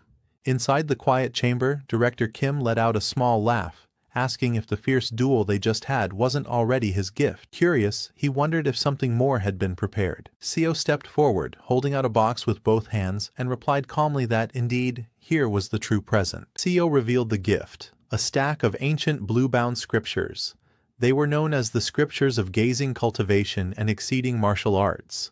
He explained that he had acquired them from an old man who claimed that only those who had reached the realm of the three flowers could truly comprehend and master their contents. Seo admitted that he had tried reading the scriptures himself but couldn't make sense of them, so he decided to entrust them to Director Kim. With a pleased smile, Director Kim considered it a stroke of luck and accepted the gift gratefully. After Seo had taught him how to read, Kim Young-hoon immersed himself fully in the 6 volumes. He became deeply entranced by the scriptures of gazing cultivation and exceeding martial arts, losing himself in their profound teachings. 4 months passed, and the grand halls of the palace stood beneath the clear sky, marking the passage of time since Kim Young-hoon had begun his deep study of the scriptures. Seo returned with a bright smile, holding a heavy pouch in his hand. He called out to Young-hoon, telling him he had brought back money. With excitement, he explained that he had caught a big one this time, earning quite the bounty. But when he stepped into the room with the pouch of bounty in his hand, he noticed it was empty. Only the scriptures lay open on the floor. Looking around in confusion, he wondered aloud if Young-hoon had left. Seo's eyes swept across the empty room, settling on the scriptures left behind. A deep unease filled him as he realized he couldn't sense Young-hoon's presence at all. It was as if the man had completely vanished. Suddenly, a chilling pressure filled the room. From within the lingering aura, Kim Young-hoon emerged, wreathed in a dark, ominous energy. His eyes gleamed with newfound power, and a sinister smile spread across his face. Seo froze in shock, gasping as fear coursed through him. Kim Young-hoon laughed triumphantly, holding one of the scriptures in his hand. He explained that he had used a technique from the scriptures of gazing cultivation and exceeding martial arts, one that concealed his presence so completely that Seo couldn't detect him at all. His eyes gleamed with excitement as he declared that these books truly contained astonishing martial arts. Seo's voice trembled as he called out to him, realizing the gravity of what he had just witnessed. In his mind, he thought to himself, this strange technique was something Kim Young-hoon was only supposed to use after reaching the realm of the 5 energies gathering at the origin. Yet now, he was using it already, long before even a full year had passed since Seo's regression. Kim Young-hoon laughed as he held the scripture in his hands, explaining that this was just one of the many techniques recorded within it.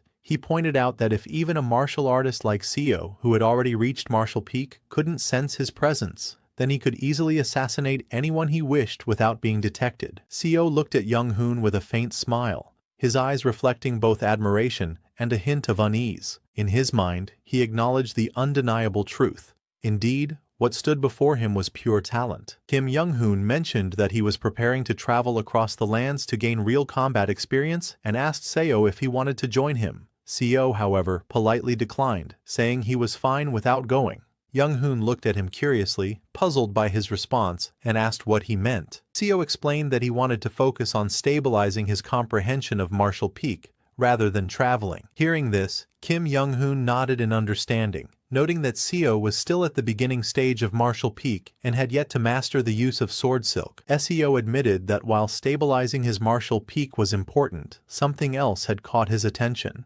He had begun to develop an interest in the imperial regime. Hearing this, Kim Young-hoon tilted his head slightly, surprised, and repeated the words with curiosity. Imperial regime? Seo explained that if he managed to secure a position within the government, there might come a day when he could lend support to Young-hoon, who would likely be active within the Murim world by then. Hearing this, Director Kim gave a warm smile and thanked Seo with gratitude. After that, Seo and Director Kim chose to part ways for the time being, each setting out on their own path. Yet deep down, Seo admitted to himself that his desire to join the imperial regime wasn't solely out of interest. It was driven by other, more personal reasons he had yet to reveal.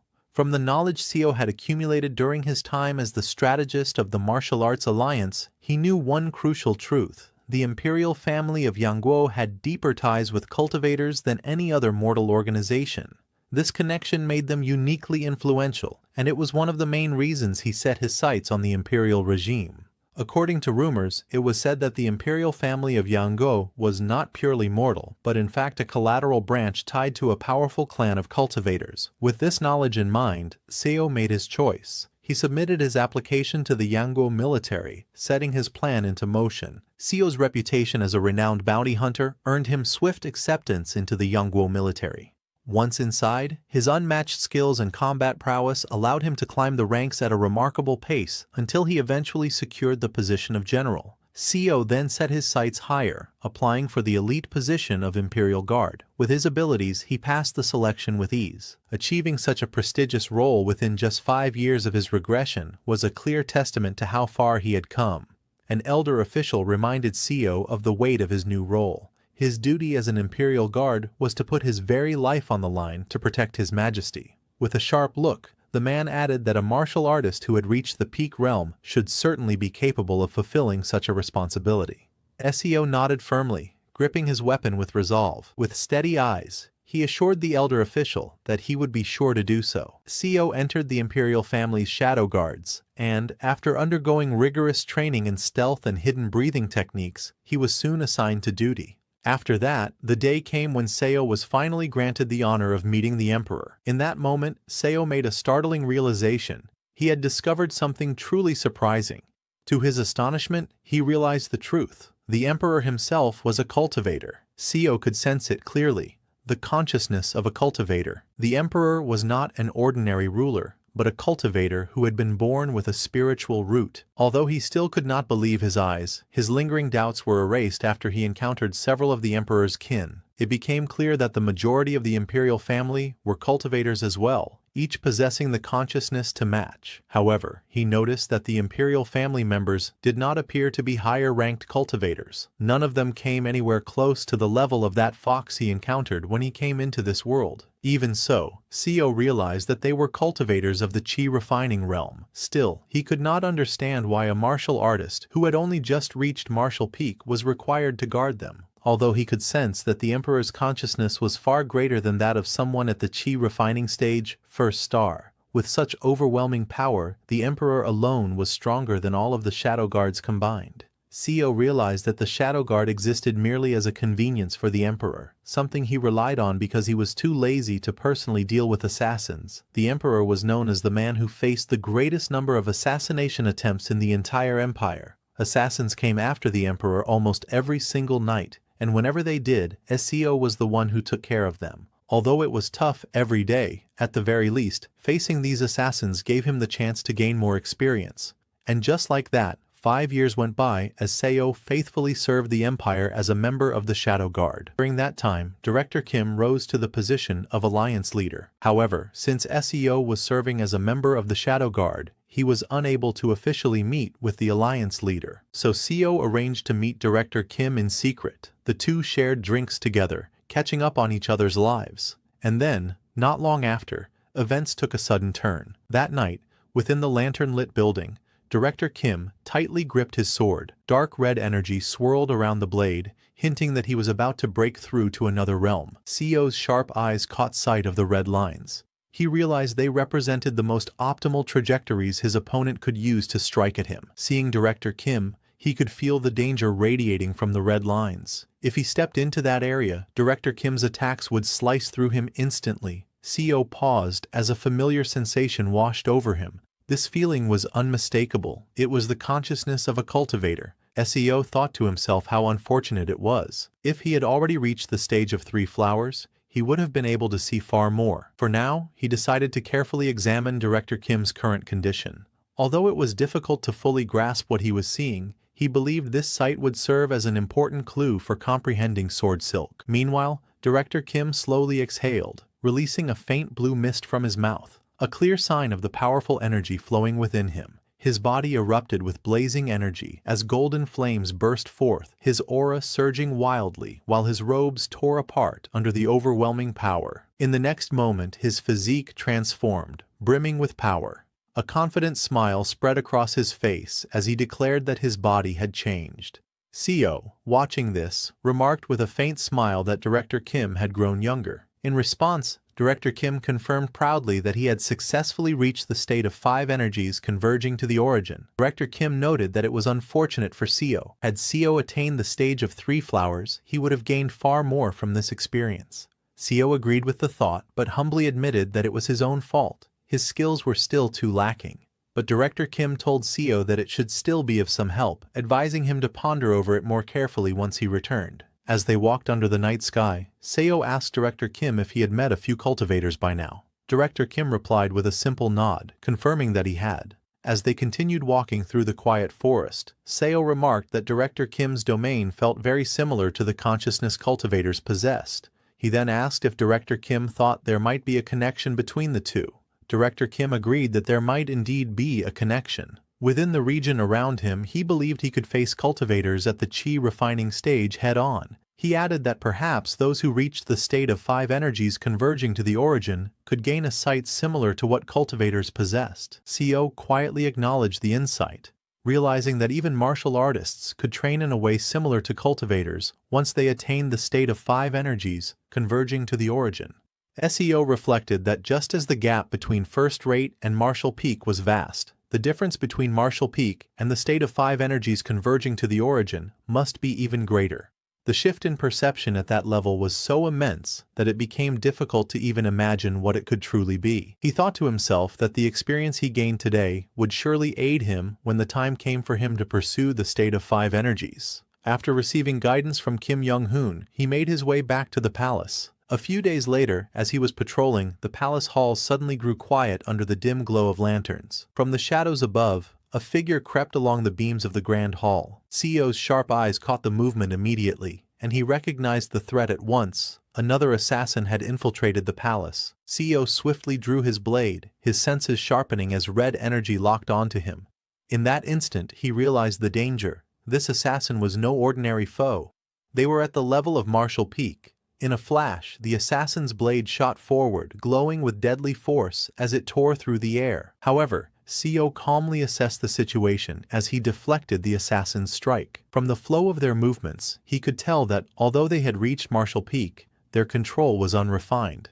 It was clear they had only recently attained that level. The assassin leapt from above with a fierce cry, dagger raised high, aiming to strike Seo down in a single decisive blow. From below, Seo stood firm, his gaze steady as he prepared to counter the attack. Steel clashed against steel as Seo met the assassin's strike head-on. Sparks burst from each impact, the hall echoing with the sharp clangs of their weapons. Both fighters moved with speed and precision, locked in a fierce struggle for dominance. Seo's eyes narrowed as he studied the assassin's movements mid-battle.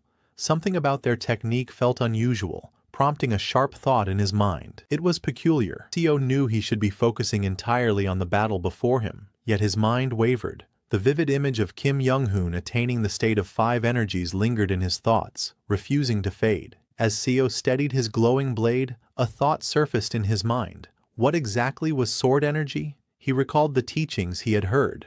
Sword energy was proof that one had become truly united with the sword, a sign of reaching the intermediate stages of first rate. He recalled the principle behind sword energy. Once a martial artist reached martial peak, they could perceive the optimal trajectories of their strikes.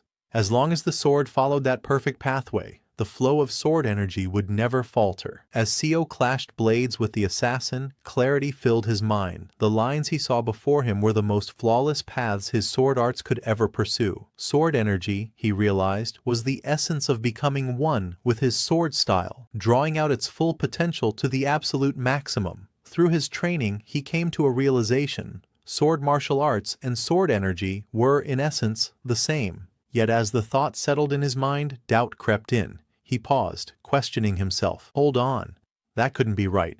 If sword martial arts and sword energy were truly the same, then wouldn't even Zhongshi, mindless corpses controlled by cultivators, be able to wield sword energy as long as they were taught the sword? The idea didn't sit right with him.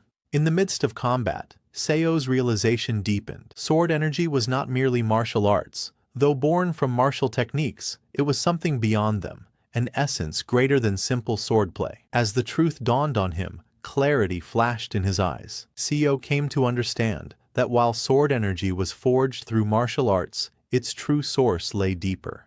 At its core, it was born from the human spirit, the will and intention of the martial artist wielding the blade. Seo's realization deepened as he observed the glowing lines.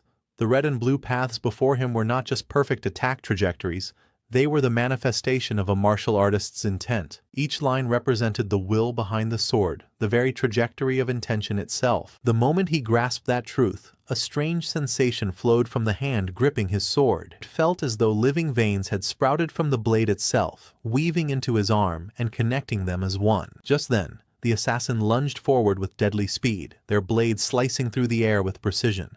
Every movement carried lethal intent. The strike aimed straight at Seo without hesitation. However, Seo flipped above his opponent, his sword cutting down in a sweeping arc. The assassin below countered with equal ferocity, their strike rising to meet his. Sparks flew as steel collided, the sound echoing sharply through the grand hall. The assassin's eyes widened in shock as a powerful clash erupted, blasting out a wave of force. The impact sent debris flying, and the masked figure staggered back, struggling to withstand the overwhelming strike. As the force of the clash tore through the hall, the assassin's mask was ripped away, revealing the face of a young woman beneath. Her eyes widened in shock, blood trickling from fresh cuts across her face as she realized her disguise had been shattered. Seo's strike landed with overwhelming force, sending the young woman flying across the hall. Her blade shattered into fragments, scattering through the air as her body crashed hard against the floor, rolling helplessly from the impact. Seo's gaze hardened as he looked ahead, his voice steady with resolve. He knew the battle wasn't finished yet. This was far from the end. Seo tightened his grip around the blade, blue energy surging violently from within. He realized that if he kept pouring his intent into the sword, its power would continue to grow, fusing completely with his will. The young woman staggered back on the floor, her body trembling as her eyes widened in shock. She could feel the overwhelming surge of power building in Seo's sword, and dread washed over her at the sight. Seo's eyes widened with realization, a mix of awe and certainty flashing across his face. He finally understood. The power he had only imagined was not a mere concept. Sword energy could truly be forged and manifested in reality. Within 10 years of stepping into the realm of peak master, Seo had broken through once more. He finally awakened Sword Silk, a mark of refined mastery, and with it, he rose to the intermediate levels of martial peak.